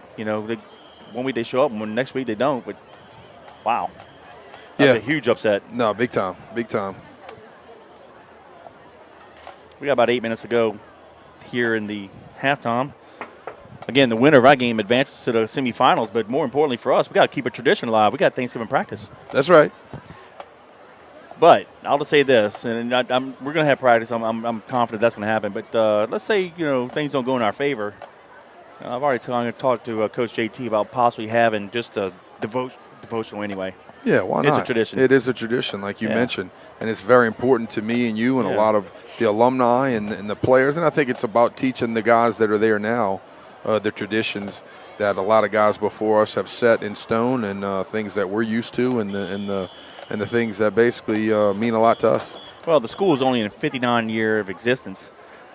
The first time we had a Thanksgiving practice was in 75, so my freshman year in 85 was only the 10th anniversary of that first time, and that's when those guys 75 came back, and that's when we realized they didn't want you started. So when they would come back, during my 4 years, and they kind of got a little bigger and bigger, and after I got out of high school and I started going back, I haven't missed one since my freshman year, and it's just a great camaraderie. Guys come, and now we're older. We've been doing this so long now. More kids are coming. Your age group, and now the broadcast era. We got kids that have graduated during the first 4 years of the broadcast to come back, and they're bringing their families back. Well, It's awesome. Exactly right. And let's call it like it is, Kevin. Alumni, like from a lot of the Catholic schools, are huge. And Jesuit has a lot of, they're a storied program for a long, long, long time. A lot of money involved, donations and big alumni groups and things like that. So we're not people don't really realize this. I mean, I graduated, I think I had, like 68 kids in my class. I think my wife was bigger. She had like 79 I had kids 117 in her senior class. The largest class was 84. We had 135. Wow. I mean, that's huge. That's huge for us, So we don't have as big of an alumni following. So to keep those main traditions alive are very, very important to us. And, and hopefully they'll be important to our kids as well once we teach them those traditions of, this is where we expect to be in November around Thanksgiving. We expect to be practicing and competing for our semifinal games at state championships. And, this is one of those things, like I said, you and I appreciate to go to each and every year. Well, how about this? Next week is the semifinal round. The Patriots haven't missed the semifinals since '95. So a lot on the line. we're used to playing deep into the playoffs. Yep. Thanksgiving, but yeah, I'm confident we can come back and win this game and have a practice. But I told Coach, said, hey, what should something happen? Let's have a plan B.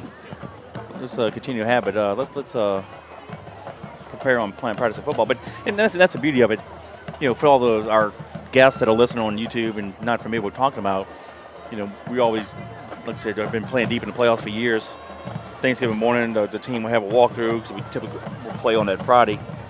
And a lot of alums will come. And, of course, that's when the stories get told. Of course, if you meet all the guys in the 70s, they got some real colorful stories. Some good stories. And, of course, us in the 80s and 90s and, you guys in the early 2000s, we ran faster, we jumped higher, we were stronger. As we get older, the lines. Good fishermen. The lines get a little saltier.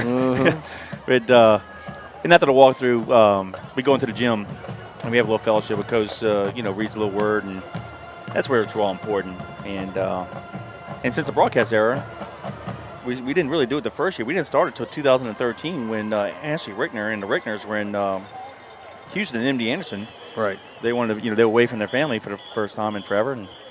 And we got with Robbie and we said, how about this? So while right as the boys are wrapping up their practice, we'll go in the gym and we'll just kind of do a live broadcast, if we will. We'll kind of set up the football game for the next day. And then when Coach gets all the alums and everybody together, when they're ready, we'll just turn it over to Coach and we can have the live stream. And so we're like, that's since 2013.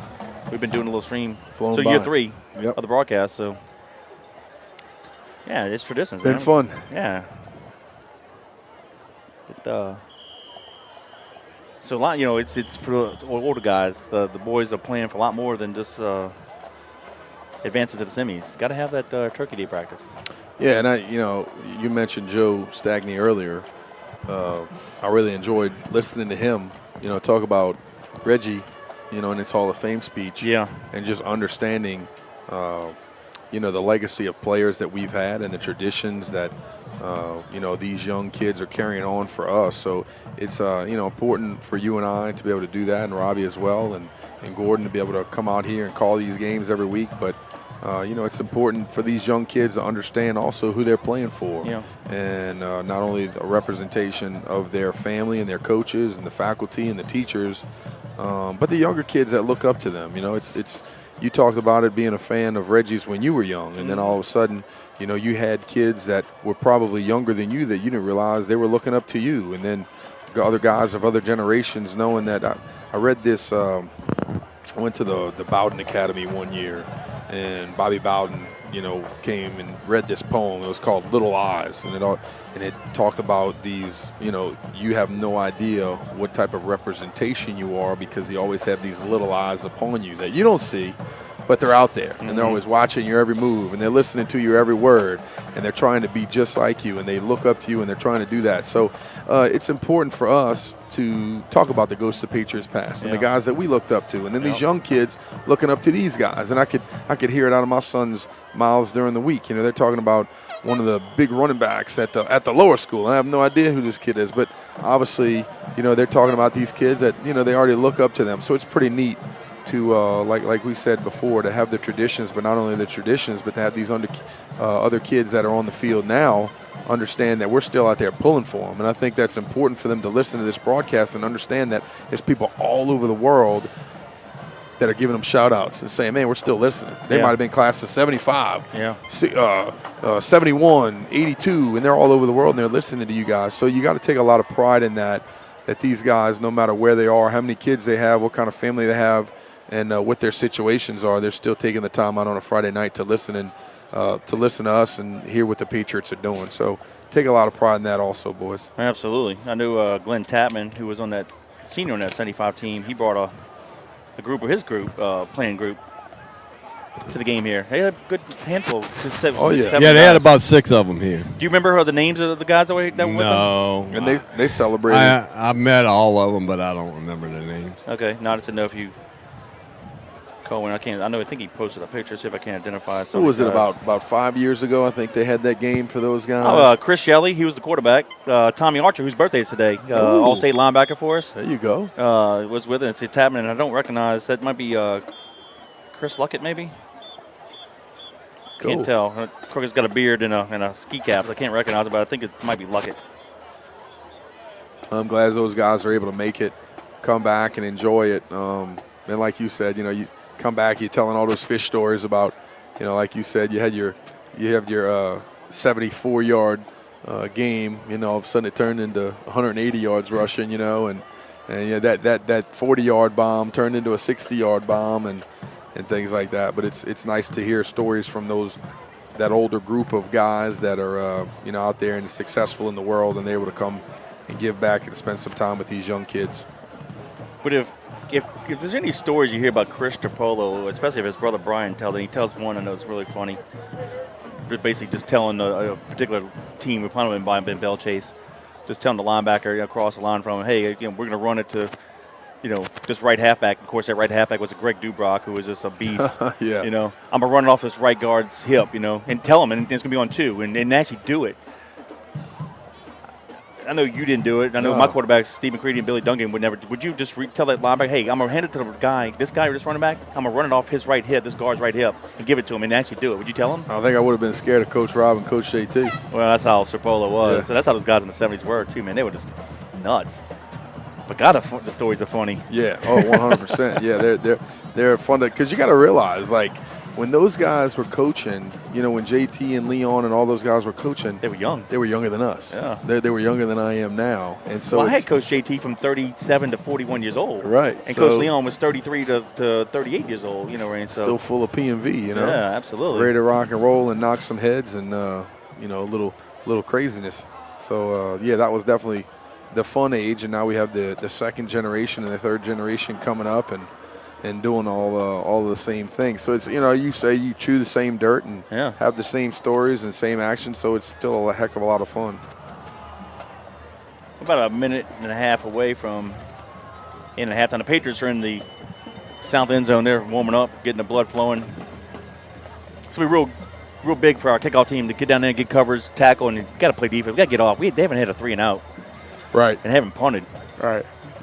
They've had the ball 3 times too, 2 touchdowns, and then they turn it over on downs. Well, like I said before, you have to worry about the conditioning of the big boys down into the fourth quarter. So you got to get that defense off of the field. Got to make some plays, and then maybe force a turnover here or there. Kevin, come up with a fumble, get that ball in the air, get in that quarterback's face, cause an errant throw, a little pick action. Do whatever you got to do to be successful here. Look here and listen to me. Let it hang out. Physical. All you got to go. Let's go. Let's go. And here come the Patriots. So they take the sideline here to begin the second half. Now look, this is it. That's it. You're right. You win, you advance. You lose, get ready for wrestling or basketball. That's it. And if you're a senior, like I said, Kevin, you got to figure out, what do I have? What do I have about me? What am I all about? How bad do I want it? And you have to be the leader out there, ready to rock and roll and put this team on your shoulders if you have to. Hey, give a shout out to Craig Jacobs, big number 75. I remember Craig. Of course, we see him at the tailgates for the Patriot Nation Men's Club. He was a state champion in 79, 80, and 81. Tell you what, those are some salty teams that Craig played on. And Craig went to USL, which is now University of Louisiana Lafayette. That's another one of those ghosts of Patriots past. Kind of laid the groundwork for us, that the traditions that we enjoy today. Yep. Here we go, Kevin. The Patriots kickoff team's on the field, ready to go. Jesuit even broke the huddle on the sideline yet. That's a good sign. Looks like we're ready. Tevin Paul will kick it off. And we'll go left to right like we did in the first quarter. Deep for the Blue Jays will be Tolbert and Duplessis. Tevin Paul hits the near side, and Tolbert's going to let it go out of bounds at the 10-yard line. So it'll be 1st and 10, Blue Jays at the 35. Kind of got my tee shot. It hit right at the 10 and made a right turn out of bounds. Sure did. You talking about the ball or you talking about my tee shot? Oh, both. Both. I haven't seen you enough in golf to make that comment, but we'll see. We haven't played in a few years. No, you're right. I have.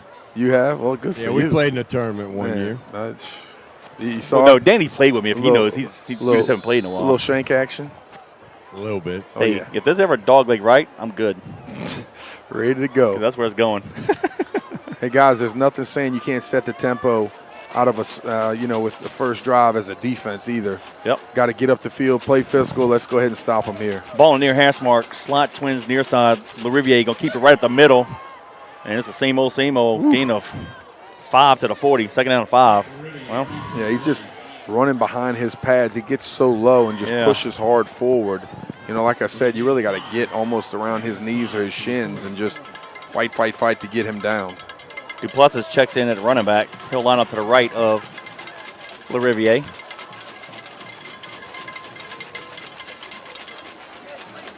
And quarterback keeper up the middle, and he's just shy of first down. Get that ball out. He might be shy of maybe a yard and a half. Tell you what, third and short. Good second effort. I thought he almost came out of there again, but a good job by him. But Kevin, when you're tackling by committee like that, you have two or three white shirts on him. Start raking that ball out. Try to get that ball out of his hands and gain possession if you can. 3rd and 2. Ball at the 43. You have to get to the 45. I agree. Trips near side. They got a fullback lined up right behind the guard. Let's see if there's a quarterback keeper up the middle. Now they'll send the receiver in motion. And that's going to be a double block. It's going to be a run all the way here. And it is to the right. And the LaRiviere's going to have the first down and more. He bulls his way to the 50-yard line. I tell you, he does a good job of gain of 7. Having contact and then spinning off of the contact as well. But, like I said before, he's just coming downhill, and he's hard to stop.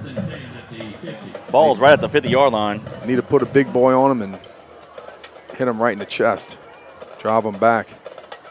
10:33 to go in the third.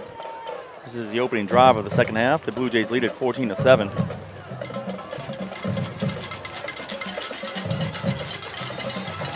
Riviere hands it off to Duplessis, and he gains 2 to the Patriots 48-yard line. Second down 8. Yeah, that first game a month ago was a physical game. 17-13 was the score. But I don't recall LaRiviere running as much as he has tonight. Oh, no. Well, the thing about it is in the first contest, he ran the ball very successful. So why not do it more? Yeah. LaRiviere quarterback keeper. And Horn gets on his back and rides him down to the 46-yard line. Rodney 2. Rodney just texted me St. Aug 21, Catholic 14. 14, okay. Thank you. 3rd and 6. All right, watch the screen here. Ball's at the Patriot 46. 9:30 and counting in the third.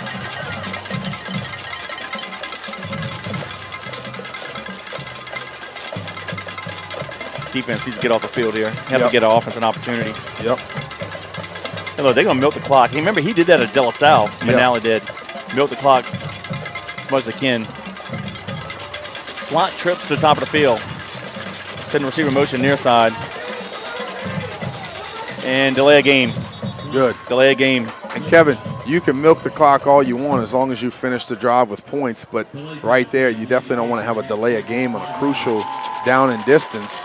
So that quarterback has to understand, has to be able to see the clock. We recognize that. I don't think the official recognized it. The coaches on the sideline had to go yell in his ear. He took a peek and recognized that it was delay a game. So right here, Kevin. 3rd and 11. 3rd and 11. Watch the curl flat, come up and challenge these receivers. I don't think that they're going to run the ball right here. Go up, challenge the guys. Don't give them anything underneath. And let's see what the play call is here. This is a tougher one. Split near side, trips top of the field. Duplessis is the running back. Riviere takes the pass from center, drops back, steps up. He's going to run it near side, and he is going to be short of the first down. I think he got it. Oh, you got to be kidding me. He needed 11, and he got. Unbelievable. No, he's short by yard. Is he? Yeah, just a yard. So it's 4th and a yard. Need 11, got 10. And I think we had a blitzer on the play. And oh, goodness.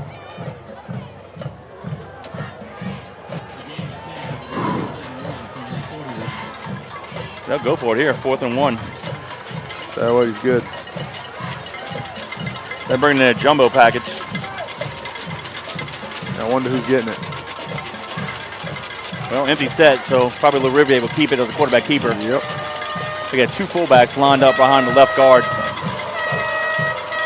Lariviere comes near side and no! Oh, he got it! No, he didn't get it!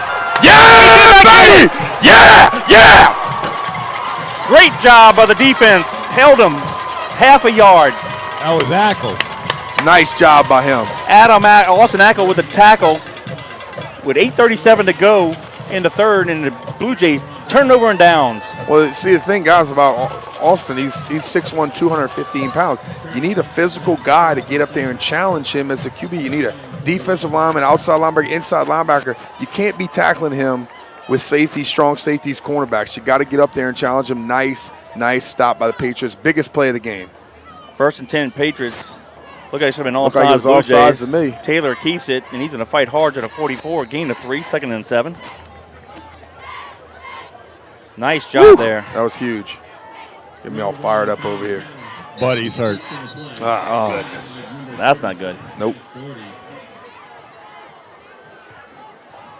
So we got an injury timeout with 8:22 to go in the third. It's the Blue Jays 14 and Patriots 7. Well, and I hate to say it, but I thought he was offside. It should have been a dead ball. They should have blown it dead. They were offside. Yeah, and then now all of a sudden It's an ankle injury. you let it go, and then you see your quarterback's hurt.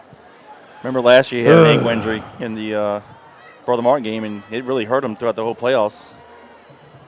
He just really couldn't run. Let's take a pause for a commercial break. When a motor vehicle crash happens and it's someone else's fault, don't take the loss. Call an attorney, Frank D'Amico Jr. Call on the strong arm. I'm attorney Frank D'Amico Jr. Call me now. All right, welcome back to Fighting Patriot Football via YouTube on JohnCurtisPatriots.com. My buddy is walking off his own power, but he's limping a little bit.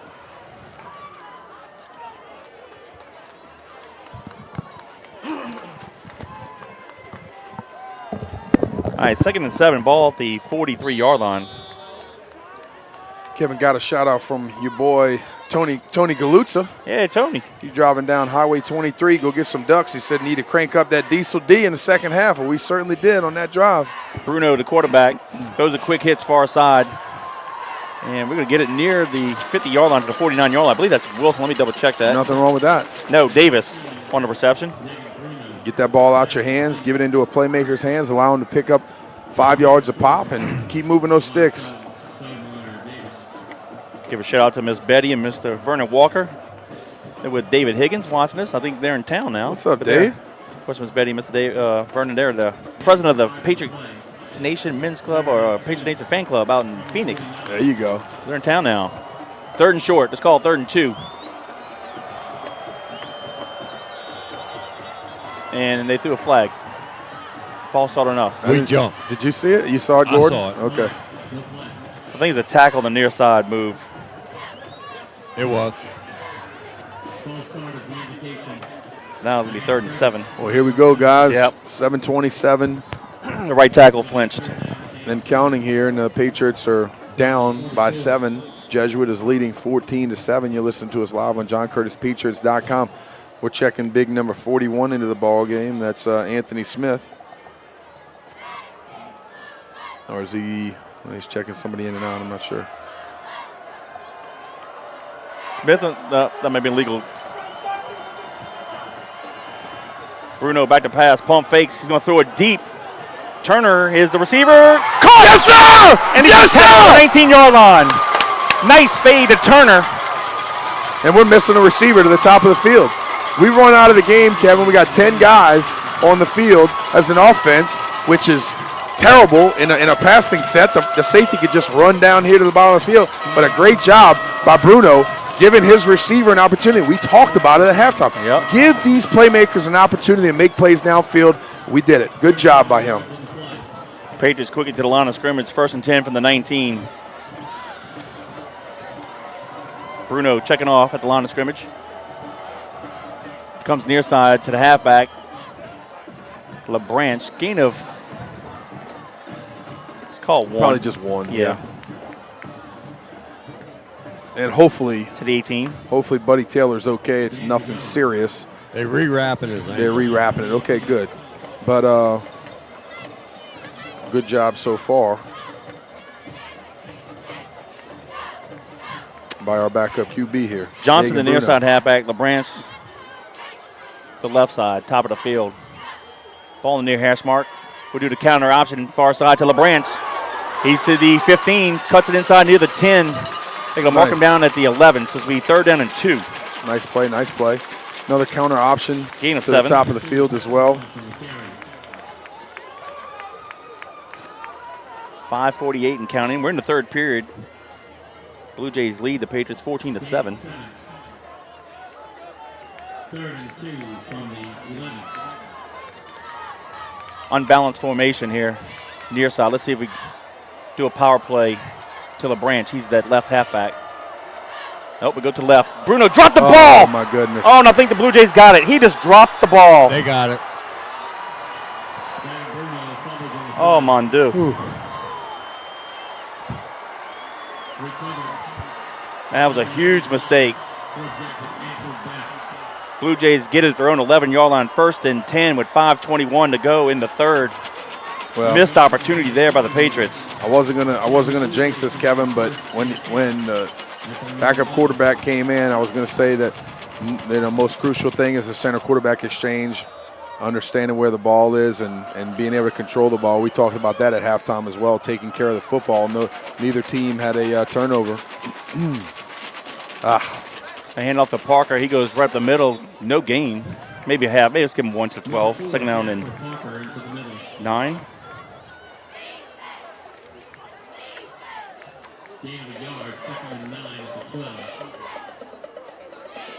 Well, defense got to do it now. Yep. That's tough to overcome, Kevin. But you can't have your head down on the sidelines. Pick your head up. Let's go. Leaders on the team need to show up, talk it up, communicate, and go do it again offensively. But first, we need the defense to step up again for us, make a big play. Parker's the halfback. He'll take the ball right up the middle. Crosses the 15 to the 16-yard line. Be 3rd down and about 5. 4:30 and counting. We're in the 3rd quarter.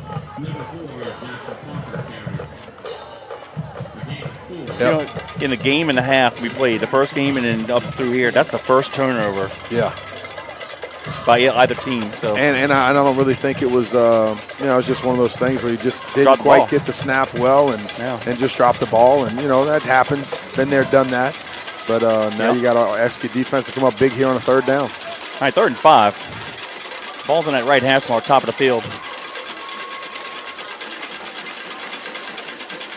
Riviere pump fakes, rolls to his left, and we're going to stop him. Nice job. Nice, no gain at the line of scrimmage. Great job by the front 4. Yes, sir. Lane got him first. Norman polished him off. Exactly what we needed. And be 4th down, so they'll punt. Defense, great job. Great job. Great job. Hey, you listen to this later? Great job, guys. Exactly what you needed. You did your job. Number 45 is in the punt for the Blue Jays. Roniger. Davis will go back deep. He's going to stand around the 48 of the Patriots. High spiral kick. Oh, Davis lets it roll. Get away from it, Davis. Yeah, get up. If you're not going to field to get away from it, the ball could have hit him in the leg, but it's going to roll down to the Patriot 34-yard line. That's what will take it 1st and 10 with 3:04 to go in the 3rd period. That's one of those, Kevin, where you kind of see if that first hop just hops right into your chest and you could take it, but it's kind of a slow roller. But like you mentioned, just get out of the way. You don't want that crazy hop to hop and knock you in the bottom of the legs. The problem for him, he'd call fair catch. Yeah. So in that case, just get out the way. Yeah, that's right. You now. can't advance it anyway. Yeah, I forgot he called it. That's okay. 1st and 10 from the 34. Bruno is back in at quarterback. Prout, the near side halfback. LeBrance, the far side. Ball's in the middle of the field. Bruno back to pass, looks near side, throws it to Wilson, caught, and he falls down at the 43-yard line, just short of the 1st down. Which is still okay. Still okay. You got 2:50 and counting here in the 3rd quarter, and just continue to get 1st downs. Now the ball is in your hands, Kevin. You have 7 points down. You have to match them point for point, but you control. You milk the clock. You do what you need to do. Pick up 1st downs, continue to move the ball, pick up 7.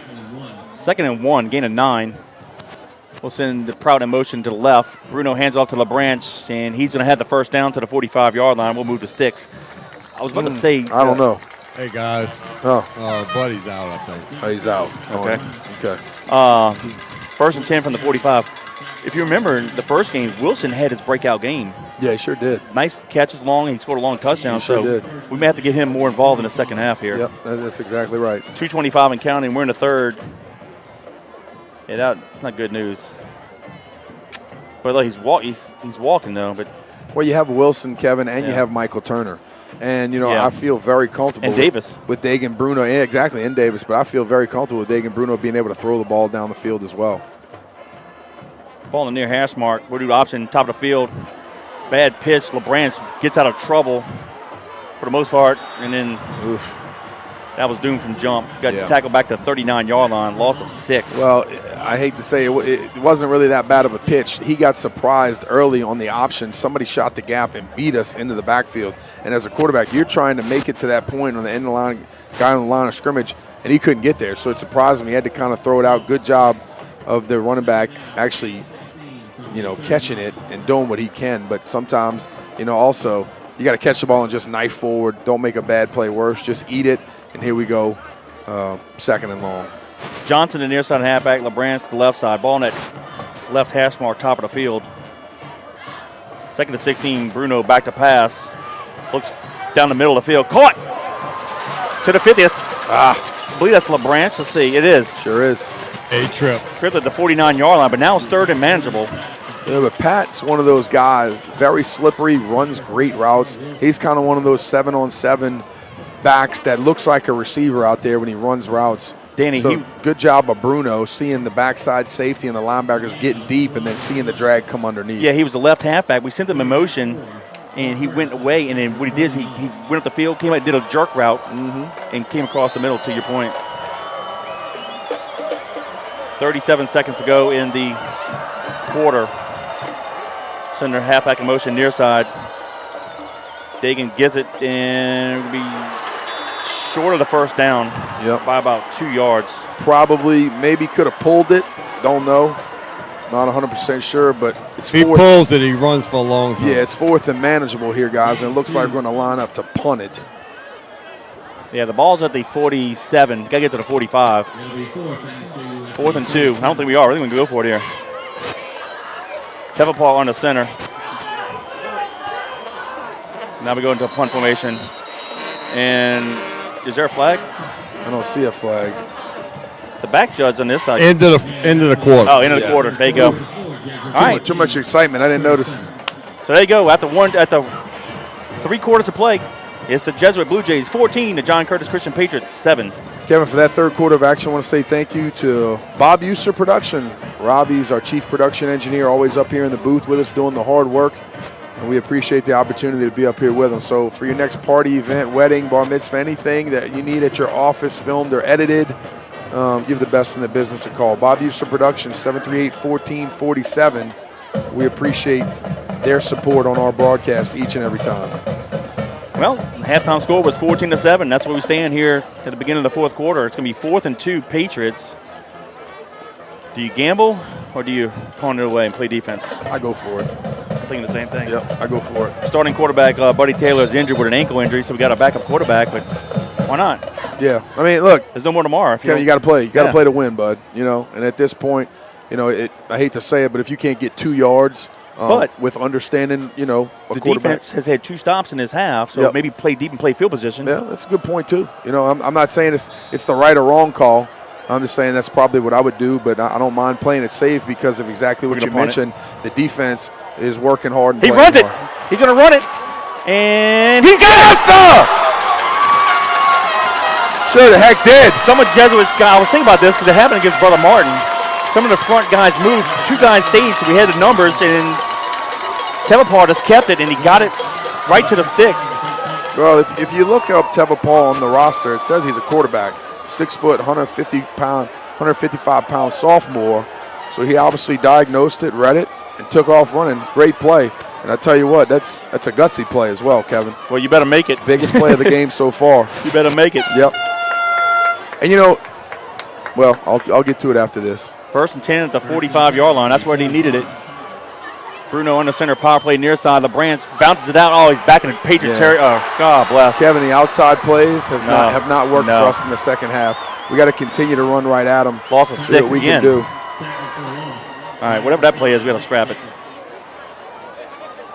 Well, what I was going to say is, as a punter, if you really understand the game, you could take off. And at the last second, if you don't feel good about it and you're a rugby-style punter, you could kick it.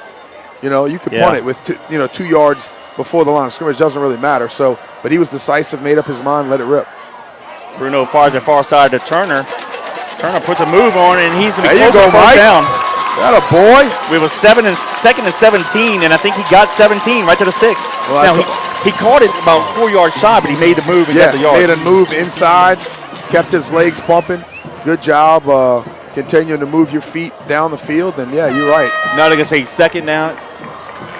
Wait, what are are they they doing? doing with It is the first sticks down. here? Okay. Yeah, the Jesuit side's holding the Confusing sticks the up. heck out of me. So first and 10 Patriots from the Blue Jay 35. 11-12 to go in the ball game. Bruno on the center at the far hash mark. Will come near side. Bruno keeps it, and he's going to get it to the 32-yard line. Gain of 3. Pretty good duck right there. Jesuit's done a good job of scraping and staying tight to the quarterback when they keep the ball, but a good duck right there by Bruno. And, nice job by him coming in as the backup quarterback. He's I'll give you his measurements. He's 6 foot, 175-pound sophomore. And he'll be the quarterback next year. They talk pretty good about him. They're excited about his future here. Johnson, the near side halfback. LeBranch, the right side. Ball's in the middle of the field. Bruno on the center. In for the injured Taylor. Option near side. Hits it. Oh, he dropped it on the turf, and Jesuit got it. Oh, my goodness. The pitch was high, and the halfback, LeBranch, caught it and just kind of slapped it to the ground. He just never had possession of it, and Blue Jays get it with 10:25 to go in the ball game. He tried to one-hand it. Well, it was a high pitch is what it was. High. Yeah. So we turn it over at the Blue Jay 33-yard line. Well, first things first, guys. They're getting up the field too fast on us. The quarterback's getting surprised. The pitch relationship is messed up because we're off the line of scrimmage because that guy's forcing us back. Yeah. So we're too tight. So the pitch is high, surprising the running back too quickly, and that's just not the way we run it. From the line all the way back to the quarterback and the running back. All right, defense got a hold of here. 10:25 to go. Blue Jays up 14-7. The Rivier is going to keep it himself, and there we go. We tackle him for a loss. That tackle. That's the first big tackle for a loss. Yep, having a good second half. Back to the 30-yard line, loss of 4. Yep, and Kevin, look, here's the time. Force them into passing situations. Get after the QB. Tighten down your coverage a little bit. Maybe have a nice little interception, a pick, but at worst, just force them to punt again. But come up and challenge them. Here's a week we can do an ice call and send the linebacker through a gap and just put some pressure on them, Yep. All right, Twins top of the field. The Rivier going to keep it himself. Nice play. Nice play. I think that was of another yard. Who was that coming from the backside? Was that Weibel coming back from the backside? He snuck in. Yeah, Weibel 20. Yeah, he came in and on the blitz from the backside. No, but they didn't have an answer for him. He snuck right in the gap, and they didn't have a blocker. Well, I was thinking more of the ice up the middle, but I'll take that anyway. Hey. Yeah. Hey, we got to put some pressure to him. Exactly. You put some pressure on the QB. You make him think twice. You don't know where the rush is coming from. So nice job putting pressure on him. Another big loss. 3rd and 14. They got to get it to the 43. Big play here for the defense. Yep. 9-10 and counting. And if we've learned anything, don't give their quarterback room to run after he drops back. Split top of the field, trips near side. And I believe there's a flag, delay a game. Back him up 5. All right, there you go. There you go. 3rd and 19. Now, if we were playing Evangel, I'd be nervous. Because 3rd and 19 and 3rd and 35 for them was like 2nd and 1, or 3rd and 1 for them. That's right. The first years of the broadcast, we played Evangel a few times in the semis or the state championship, and 3rd and 35 for them, and they Well, get it. here's the biggest thing, Kevin. Get pressure on the QB. Challenge these guys, but do not get beat deep. The Rivier steps up in the pocket. He's going to run it. And it's going to go down. There you go. Yes, Ogeron sir. got him. Way to step it up. 15. 8:42 and counting. Huge play by Ogeron. The Ogeron. offense will get another chance. 6'2", 210-pound senior linebacker steps up with a big play, and we're going to force him into another punting situation. Andrew Waters checking in. We appreciate you. That's another family that goes back to the early days. Yes, sir. Davis will go back around the 40. Roniger to punt it. High kick. Davis is going to. He dropped it. You can't return him off. He just dropped the ball and then picked up by Jesuit around the 45-yard line. Oh my goodness. We keep giving it back to him. Got to secure the catch. It bounced off his shoulder pad around the 46-yard line. That's where they picked it up. That's why he's going to go back. You can't advance a muff. Who was that? Davis. Are you sure? No, that was LeBranch. LeBranch? Okay, my bad. I'm sorry. Didn't look like him. Davis was waving LeBranch to go in. I don't know what happened. Okay, my apologies. But nonetheless, it's now with 8:06 to go in the ball game. It's 1st and 10 Blue Jays at the Patriot 48. 44-yard line. Oh, we gave him a gift. Sorry, defense. Riviere is going to keep it this time. Now he runs near side. He's going to get to the 40. Gain of 3.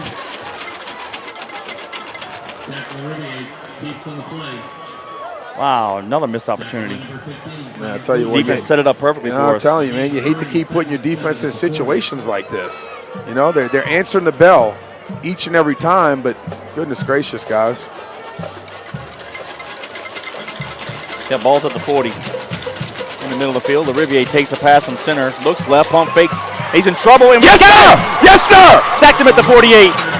Tony Galuzza just texted me, said defense is going to step up again. Don't worry about it. Garrett Washington with the sack. Nice job. Way to get to him. Tell you what, 20 and counting. Defense playing lights out, Kevin. Second half. This is what you can ask for. This is it. Answer the bell. They're doing it. Making their adjustments, playing assignment football, and getting after this guy. 3rd and 15 now with 7:05 to go. Double twin set. Duplessis is a lone running back to Riviere's left. Under pressure, fires over the middle. Caught for the first down at the 31-yard line. Davis with the tackle, but they needed 15. They got 17. That's right at the sticks. Well, he caught it beyond the sticks. They tackled it. I thought he did too, but they didn't have an official in the vicinity. Yeah, that was a real bad spot. Yeah, he was 2 yards beyond the hit. absolutely. The hit drove him back, but Ford possession gets the first down. But hey, I'll take it. Now it's 4th and 1. It is a bad spot, but right now I'll take it. Yeah, he caught it at the 31-yard line, and when we hit him, we drove him back to the 32. I mean the 33. Yeah, I'll be totally honest, Kevin. That's a bad spot. It is. That's a bad spot. Now, what we do here is what matters. It's going to be 4th and inches maybe, or they're going to measure it. And let's see what we got. All right, they're going to bring the chains out. Yep.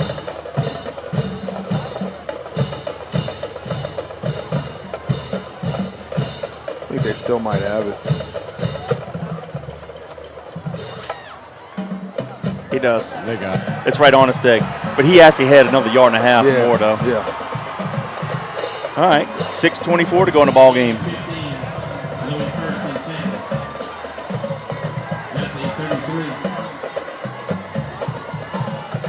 The ball is at the Patriot 33. They're going to place it at left hash mark, top of the field for us.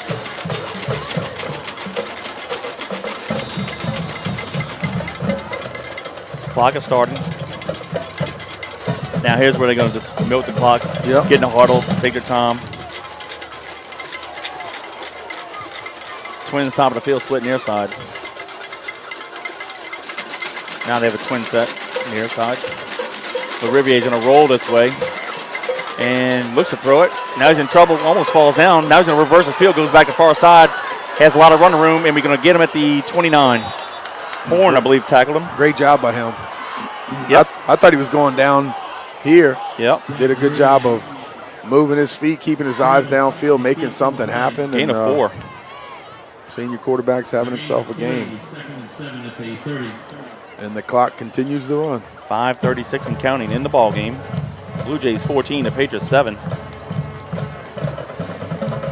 Well, we got to hold them. Can't allow even a field goal because clock's our biggest opposition right now. And then, we got to drive the length of the field, so we won't be able to score twice. Yep. Trips near side. Rivier takes the pass from center, hands it off to the running back up the middle. Short gain. Yeah, it's going to be the biggest play of the game right here, Kevin. Got to force them into a field goal situation. 2 pluses. And hope to come up with a big field goal block or something, because I think this is manageable enough from here for their kicker. So you got to be able to come up big here on this 3rd down. Ball's on the 28. You have to get it to the 23. So let's call it 3rd and 5. 4:43 to go in the ball game. 3 receivers near side. Now let's send an inside receiver in motion. He'll be able to slide. So look for Rivier to keep it. And he will, and we're going to get him maybe a 1-yard gain. Nice job. 4. Nice job. Nice job. Do you call timeout here? Not yet. 4:20? No, not yet. Nope. All right.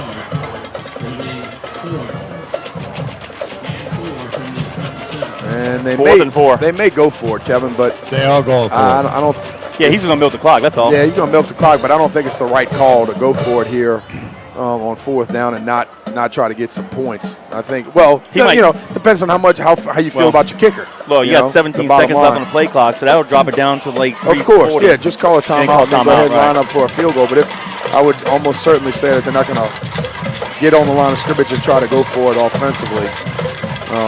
But yeah, like you mentioned, they're going to milk it, call a timeout. The second half, the halftime score is 14-7. The defense has played outstanding. Here's the offense fumbled it 3 times. Bottom line, Kevin, you don't turn the ball over, you're winning the game right now. That's the bottom line. No. Bottom line. Where was our fumble down here on the 15-yard line, maybe? The 11. Maybe the 11-yard line. So we're driving to score. You go in to score there.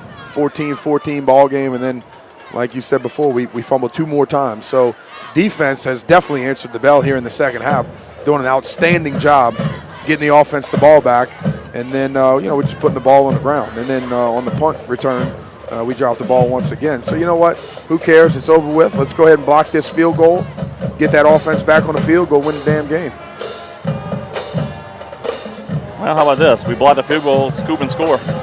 Yep. Hey, I'm down with that party. All right, they're going to bring Corbello in. He will attempt the field goal. They're going to put the tee at the 34. It'll be a 44-yard field goal. They're going to place it at that far hash mark.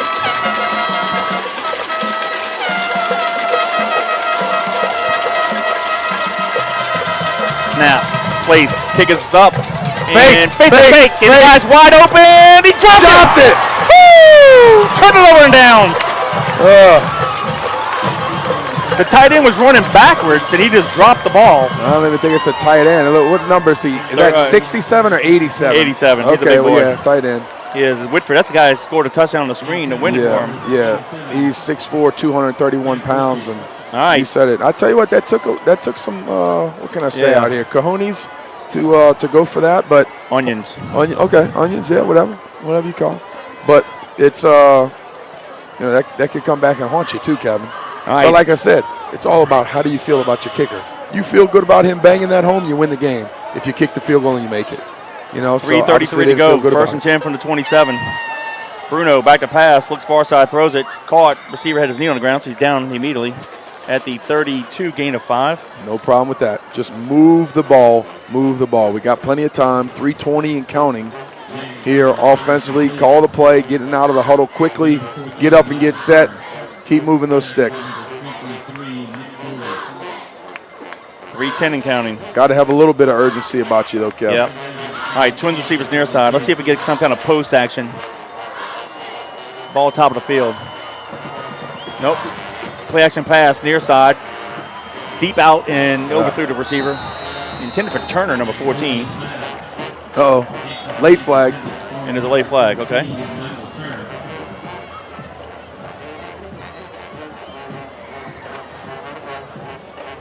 Holding on them is what I hear I don't know. one of our coaches say. I don't think it's holding on them. I don't think so. But, no, it's on us. yeah. Yikes.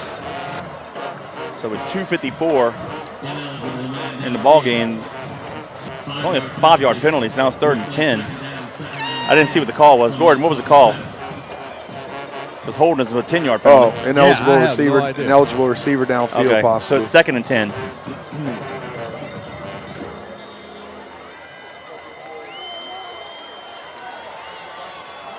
LeBranch and Johnson on the halfbacks. Ball in that right hash mark. Bruno back to pass.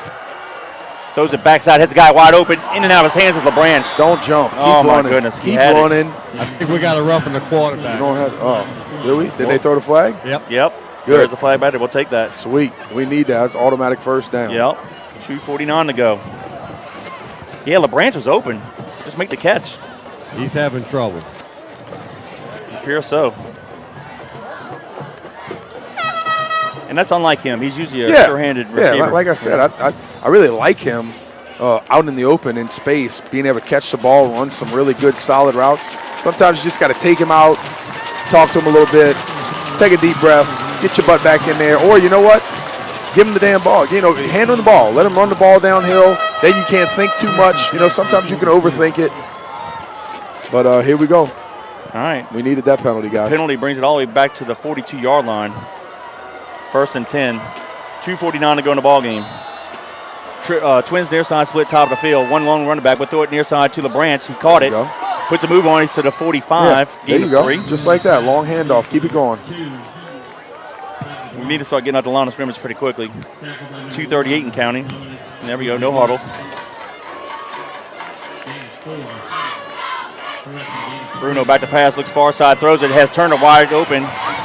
Should have the first down. Doesn't think he'll move him back a yard. He kind of. Yep. Ran backwards. He had it. And look, for you young receivers, this Kevin, you tell them about it.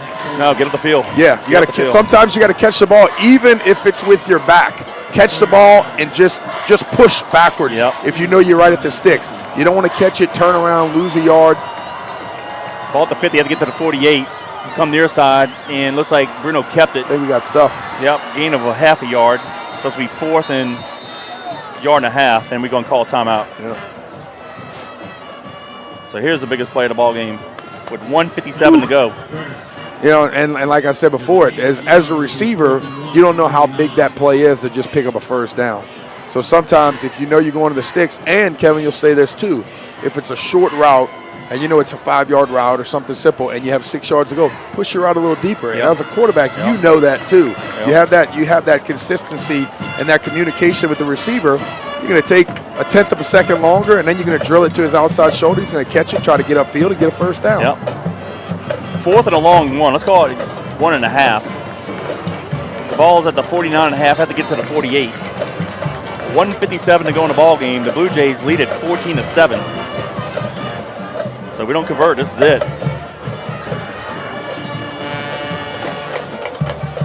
Do you run it or do you throw a quick hitch?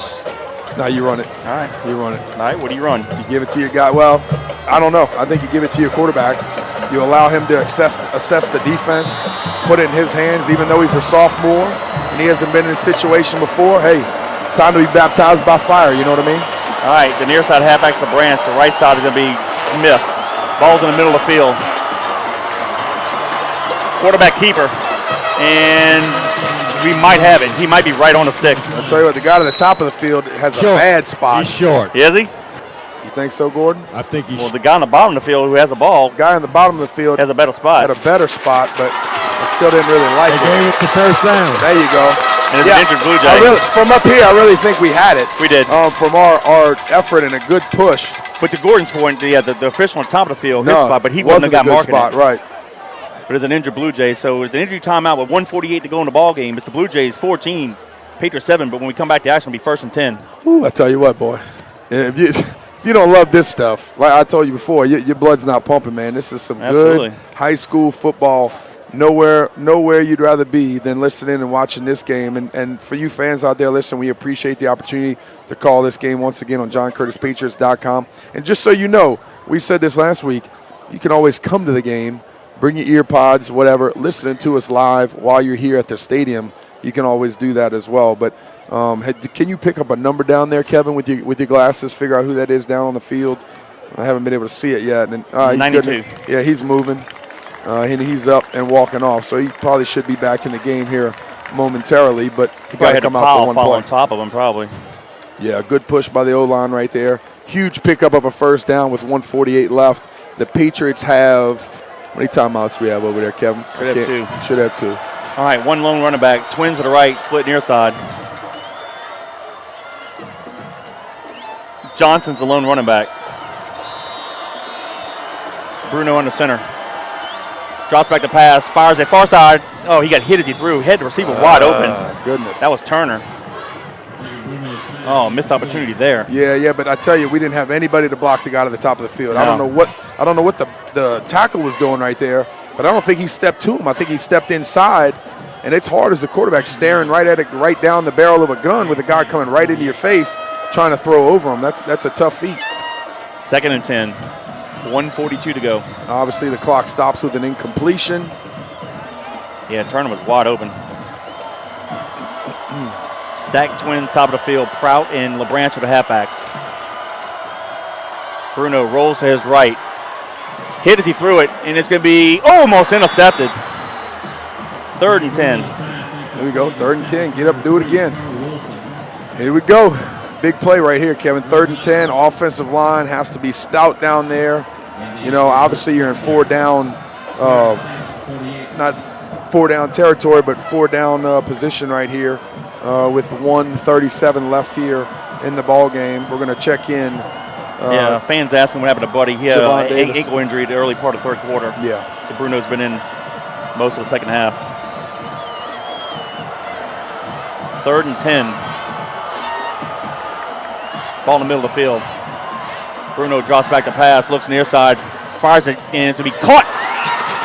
Davis for the first down. Get up, get down, get up, get down, get up, get down, get up, get down. Ball's going to be at the 33-yard line. Nice pitch and catch there between Bruno and Davis. 1:29 to go, plenty of time. Come on, hurry up, get up, get down. Bruno checking off at the line of scrimmage. We work on this all the time, 2-minute drill. Bruno back to pass, pump fakes, in trouble, throws it down the middle of the field. Oh, almost intercepted. Woo!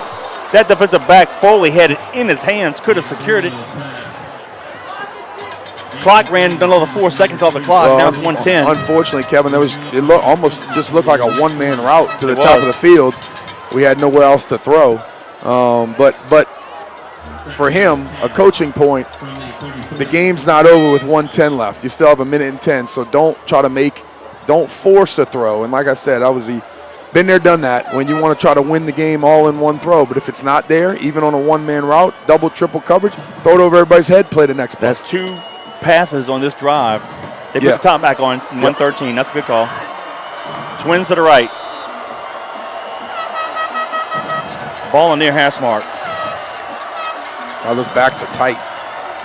Do we slip the tight end out bottom of the field here? Roll right, throw it back to the tight end. Bruno looks far side, throws it. Going to be caught. Davis. Call timeout. Now you 25-yard line. This is the 11th play of the drive right there. All right, we're still going. Hurry up, hurry up. No timeout here. Hurry up, get set. 3rd and about 5. Bruno calling a play to the line of scrimmage. We're under a minute. 52 seconds to go. Draw. LeBranch. And he's going to have the first down. Go! Yeah, baby! Touchdown! Yeah! He put a move on the defensive back and took it down the sideline. Nice play call. Nice play call. It was like one of those 26-yard touchdown runs. Sprint rat draws. Sprint to the top of the field. To the bottom of the field down here. And golly, nice play call right there. We were in a hurry up. Got to make it. in our hurry-up package, this is the biggest play of the game right here, Kevin. Got to have these precious points. And it looks like we're huddling on the sidelines, Kevin. Like They talking about going for 2. they're talking about going for 2. Shoot. Oh, baby. Talk about onions. Yeah, this is why you get paid the big bucks. And you know what? Shoot, go for it, man. Why not? Golly, you gotta love it. This is good stuff. Boy, if you're out there listening, you're getting your money's worth. I can tell you that. That was a 12-play drive, 73 yards in distance, 2:57 off the clock on that drive. LeBrance with a 26-yard touchdown run makes it 14-13. The Patriots call timeout. They call timeout again. We're going to talk about we it. call timeout. Do we kick the PAT and tie it, or do we go for 2 and win it? No, I think we're going to kick it. Okay. We're going to kick it? Well, I'm standing in the huddle. Kevin, what do you say? Let's go for the PAT. What do you say? PAT? Yeah. I'd love to go for 2. I know. But just because. I love it. if I had Buddy, no offense to No, I know what you're saying. A little bit more Bruno, experience. Yeah. No, I totally understand that. Buddy's in. He's going to hold. Yeah, why not? You can do that. Yeah, you got to. I mean. All right. Precious points. Got to make it, boys. Taylor to hold. Alfonso to kick. Snap. Place. Kick is up. It's blocked! So now we got to do the onside kick. Wow, with 40 seconds to go, the Blue Jays block the PAT and hold on to a 14-13 lead. But we still got a chance. Look, and here's the thing. And I don't know if this happened, but a lot of times when a kicker has a big kick, they take their time because it's very important to them. You still have to have a good snap and hold and kick on rhythm. You can't take that extra half a second or that half step.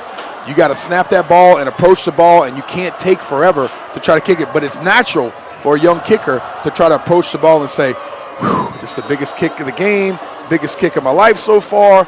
Take your time and put it right through. Well, that extra quarter of a second just cost you maybe a block. And I'm not sure if that's what happened. I don't know. But, boy. They came off the bottom of the field. Great job by Jesuit. Yeah. I can tell you what happened. Oh, go ahead, Gordon. What happened? Was high. It was high. Yeah, but and he had to hesitate. It was a hesitation. Okay. So he didn't hesitate because of the big kick. He hesitated because it was a tough snap. And that's what you do. You tell the kicker to choke it down, get that ball on the tee, and then kick it through. But, wow, what a play. And, hey, maybe you go for 2 now, huh? No, I'm joking. No.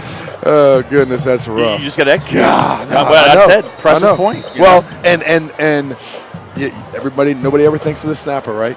Nobody ever thinks of that guy. No. The pressure that's on him to make a perfect snap in this point in the ball game, it's tough. Well, the Englanders is one of the best in the state at snapping, too. 100%. 100%. It's almost automatic. All right, so here we go. Hey, get the onside kick here. Well, the first game ended Jesuit 17, Patriots 13. Right now it's Jesuit 14, Patriots 13. 40 seconds to go. Patriots an onside kick. Here we go. Go get it. Go get it. All right. And it looks like, did Jesuit call timeout? Yep, they do. So we're going to think about it a little more.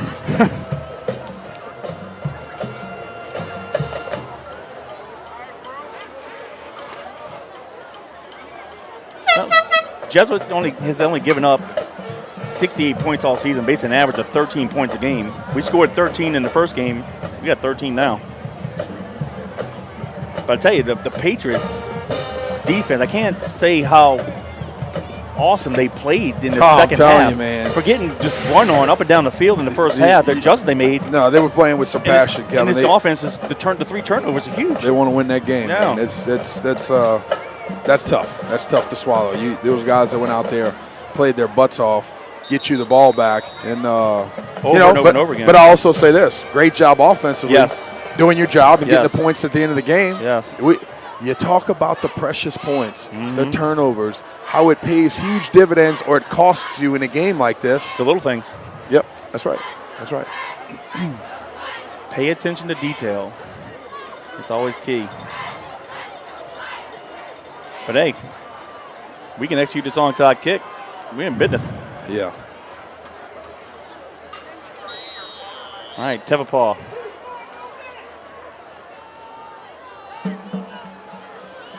Looks like we're going to aim it to the right, which will be to the Jesuit sideline.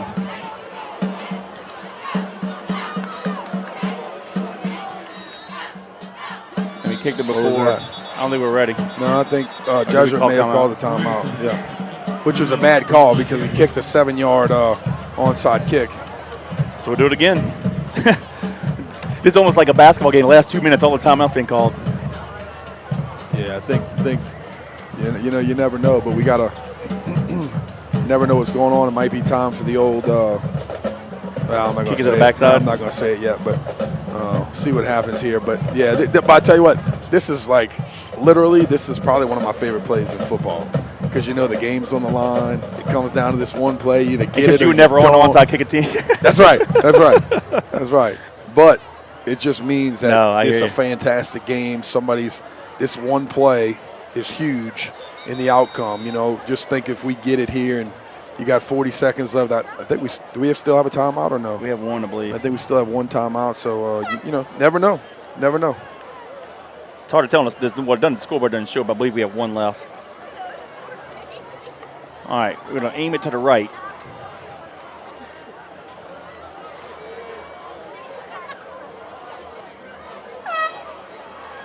Tevapaw to kick it.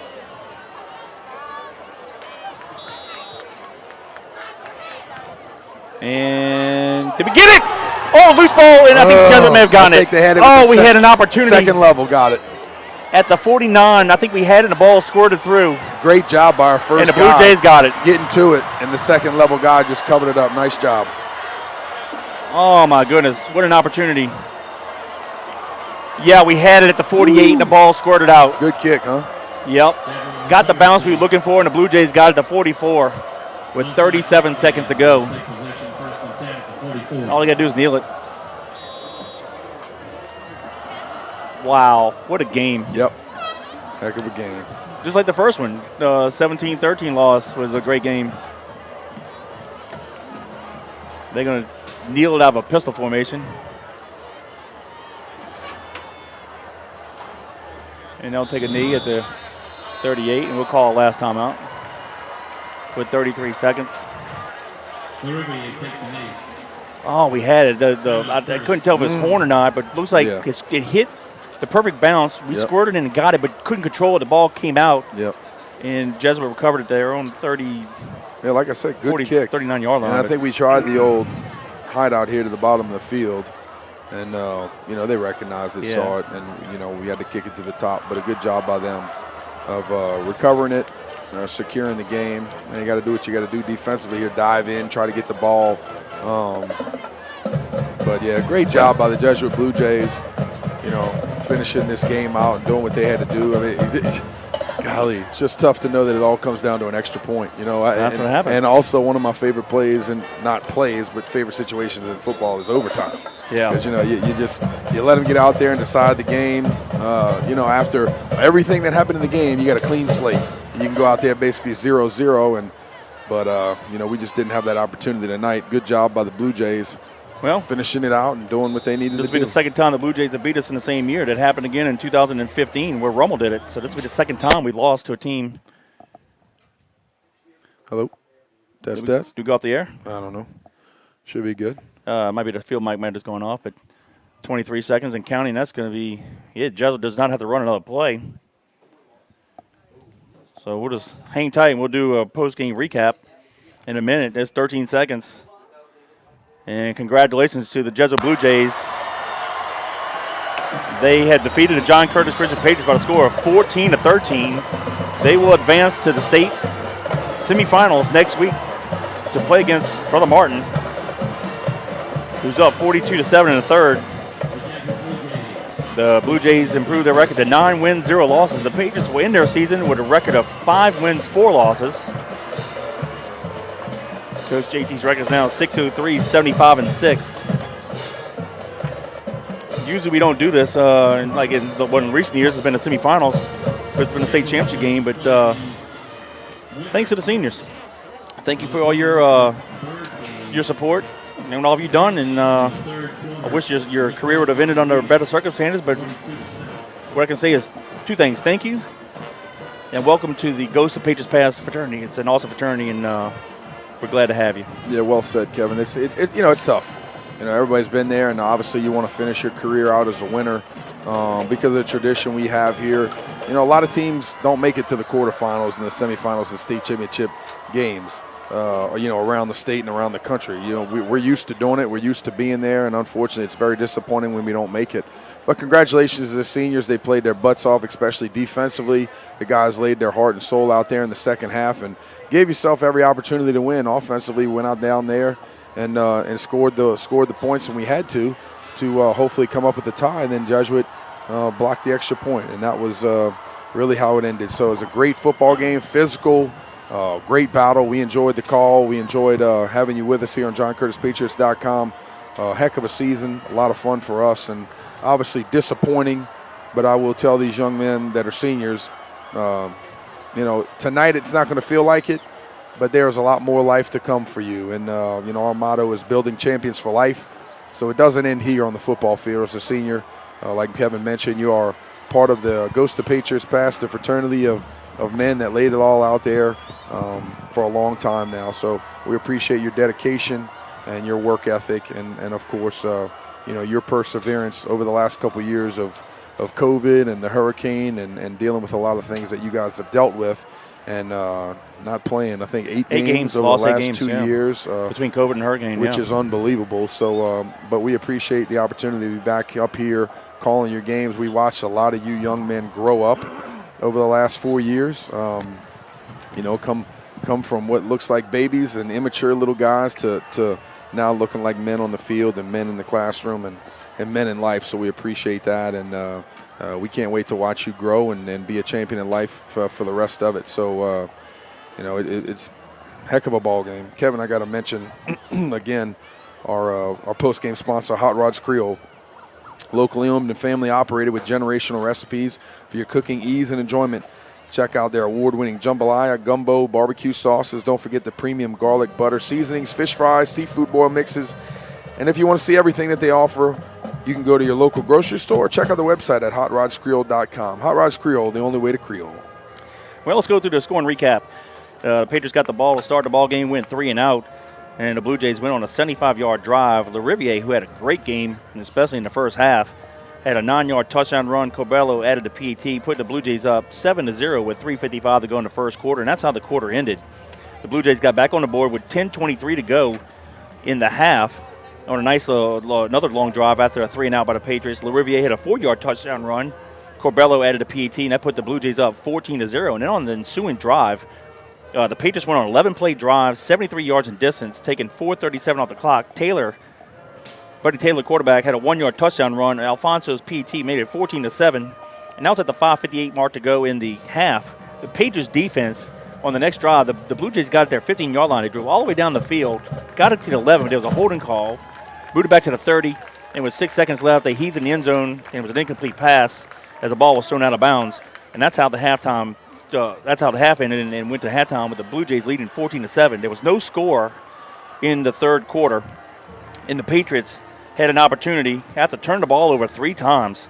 Finally got the ball back and went on a 12-play drive, 73 yards in distance, taking 2:57 off the clock. LeBranch had a 26-yard draw play for a touchdown. The most important play of the ball game, the PAT to tie it up. And there was a high snap, and credit Jesuit. They had a little block coming from the bottom of the field, and they were able to block the extra point. And the Patriots, unfortunately, did not get the onside kick, and that's how the game ended. All Jesuit had to do was take 2 knees, and they did. And they defeat the John Curtis Christian Patriots by the score of 14-13, and they advanced to the semifinals. Wow, what a game. But, Danny, if you just had to sum it all up, Jesuit got the best of us offensively and statistically in the first half. The defense held their own, made some adjustments at halftime, played their butts off in the second half. The offense just gave it back to them a couple times. Of course, Buddy being injured hurt us, but credit Dagan Bruno, sophomore quarterback, coming in, made some nice throws when he had, and he led the drive 12 plays for a sophomore, 12 plays, 73 yards, throwing the ball left and right, and, of course, the draw play. And as you always say, you draw and the screens work if you're only throwing the ball. Well, Dagan was effective throwing the ball on that drive, and that's what set up the touchdown. But precious points. You got to execute. It was a high snap, and it was just enough to allow the Jesuit Blue Jay defender to get in and put his hand on the ball and block the extra point, and that's how we lose the ball game 14-13. Yeah, well, you talk about it, in pregame, basically every game of the season. The turnover ratio and the precious points. On special teams, they'll either be your biggest ally or your worst enemy. And tonight, in the second half, we have 3 turnovers, and then don't convert the extra point after our last touchdown, and then that's tough. And look, guys, you're going to be out here listening tonight. Don't beat yourself up. I appreciate, backup quarterback going in there. I really look forward to watching Dagan Bruno over the next couple of years. Buddy Taylor, I'll tell you, son, it was a pleasure watching you grow and develop over the last few years, and I really enjoyed watching you play the quarterback position. And, for all you seniors, this is very, very tough tonight. Like I said, this is it's hard to swallow, and it's going to hurt for a long time. But, there are bigger things in life. And as a high school kid, that's hard to understand and it's hard to imagine. But trust me, get around your family and friends for Thanksgiving and Christmas and your loved ones. And I'll say this again. This means a lot to the coaching staff, and they work very, very hard. But if all we were doing at John Curtis was teaching kids how to play football, then we're failures. It's about being champions in life and building relationships through Christ. And we appreciate the opportunity Kevin and I do to be able to call each and every one of these games and be able to watch these young men grow and flourish and be champions in life like we talked about. So we look forward to seeing you guys after your senior year. There are still more activities and sports to come here in the during the holiday season and, of course, in the spring. And hopefully most of those guys are pumped up about those activities and things to come. But, man, it's a great opportunity. The Patriots fell short tonight, and we wish the Jesuit Blue Jays the best of luck next week. They're going to need it. They're playing Brother Martin, who is on a tear through the entire 5A class, and they are so far the best team out there, and they are the team to beat. So, get better this week in practice, and good luck to you guys against Brother Martin. They're having a heck of a season, but, we wish you seniors from John Curtis the best of luck, guys. God bless. Yeah, couldn't say it any better. I appreciate those words as well. I mean, we love you seniors. Unfortunately, it's the first time we haven't had a Thanksgiving practice since 1992, but hopefully Coach JT could keep the tradition alive. We'll have the fellowship anyway. So the school, I'm sure, if they do decide to do that, will get out through Facebook, emails, and hold on. We'll get it out to everybody. But hopefully we can still fellowship and keep our tradition with the Thanksgiving part alive as well. I'll also say this, Kevin. Go ahead. Just got a text, and this is important to me for guys that are listening. Sure. Ronnie Renazza just texted me. He said, Notre Dame of Crowley, it was a bad feeling then when we lost 14-13. And 73, yeah. Yeah, he said we came back the next year and won it. Yep. So that burn stays with you the whole next year, and the juniors have to step up. So, if you're listening and you're a junior, this needs to fuel the fire, because when you wake up on that day and you don't feel like getting up and running, you don't feel like getting up and working out over the summer, you don't feel like getting up and doing the 7-on-7 practice, think about this feeling that you're feeling right now. And then look across to your buddy and look him in the eyes and tell him that you're going to be responsible and tell him that you're going to be accountable for what happens over the next few years. And that's how leaders are built. That's how you guys get better and better each and every week and each and every day of your life. You go out there and you compete your butt off. So I appreciate you mentioning that, Mr. Ronnie, because a lot of these guys, and back when we played, we didn't feel that hurt as much, Right. I remember playing Evangel my senior year, who went on to be the national champs that year. We lost 28-20, and to be honest with you, it still bothers me, because we weren't used to losing. And to be honest with you, if you're a competitor, you hate losing more than you like winning. And so let this fuel the fire for coming back next year and doing exactly what you have to do as a senior leader of this team, being able to be more successful than you were today. I agree. Well, we'll be back. That's the Patriot way. The sun will come up tomorrow, for sure. So, we're not used to signing off. I hate our 11th season doing the broadcast ends in the quarterfinals. Usually we've been getting to the semis or the state championship game, but it is what it is. We'll deal with it. And like I said, the sun will come up. But we appreciate everybody through the whole year. All of our sponsors, Walt, Bill, and Chris Sanchez, our pregame sponsor, Bobby Seafood, our halftime sponsor, and of course, Rodney Beloso, our post-game sponsor. Appreciate all you guys.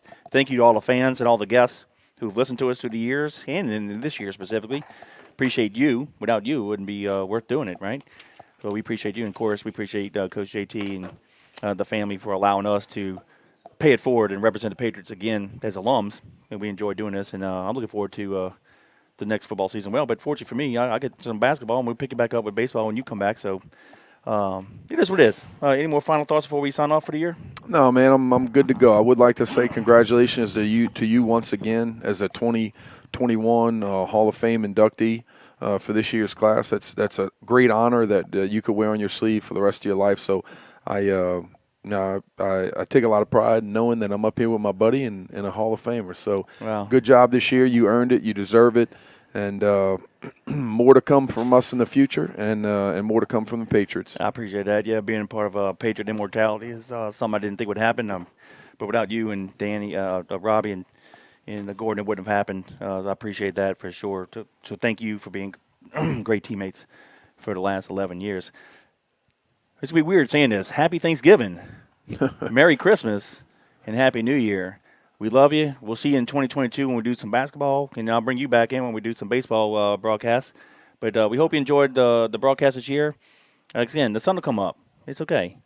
And the seniors, welcome to the club. It's a great fraternity. Use us, network with us. You're one of us now, and we love you very much. So on behalf of Gordon, Robbie, Danny, and Kevin, again, Happy Thanksgiving, Happy New Year, Merry Christmas, and go be blue. God bless.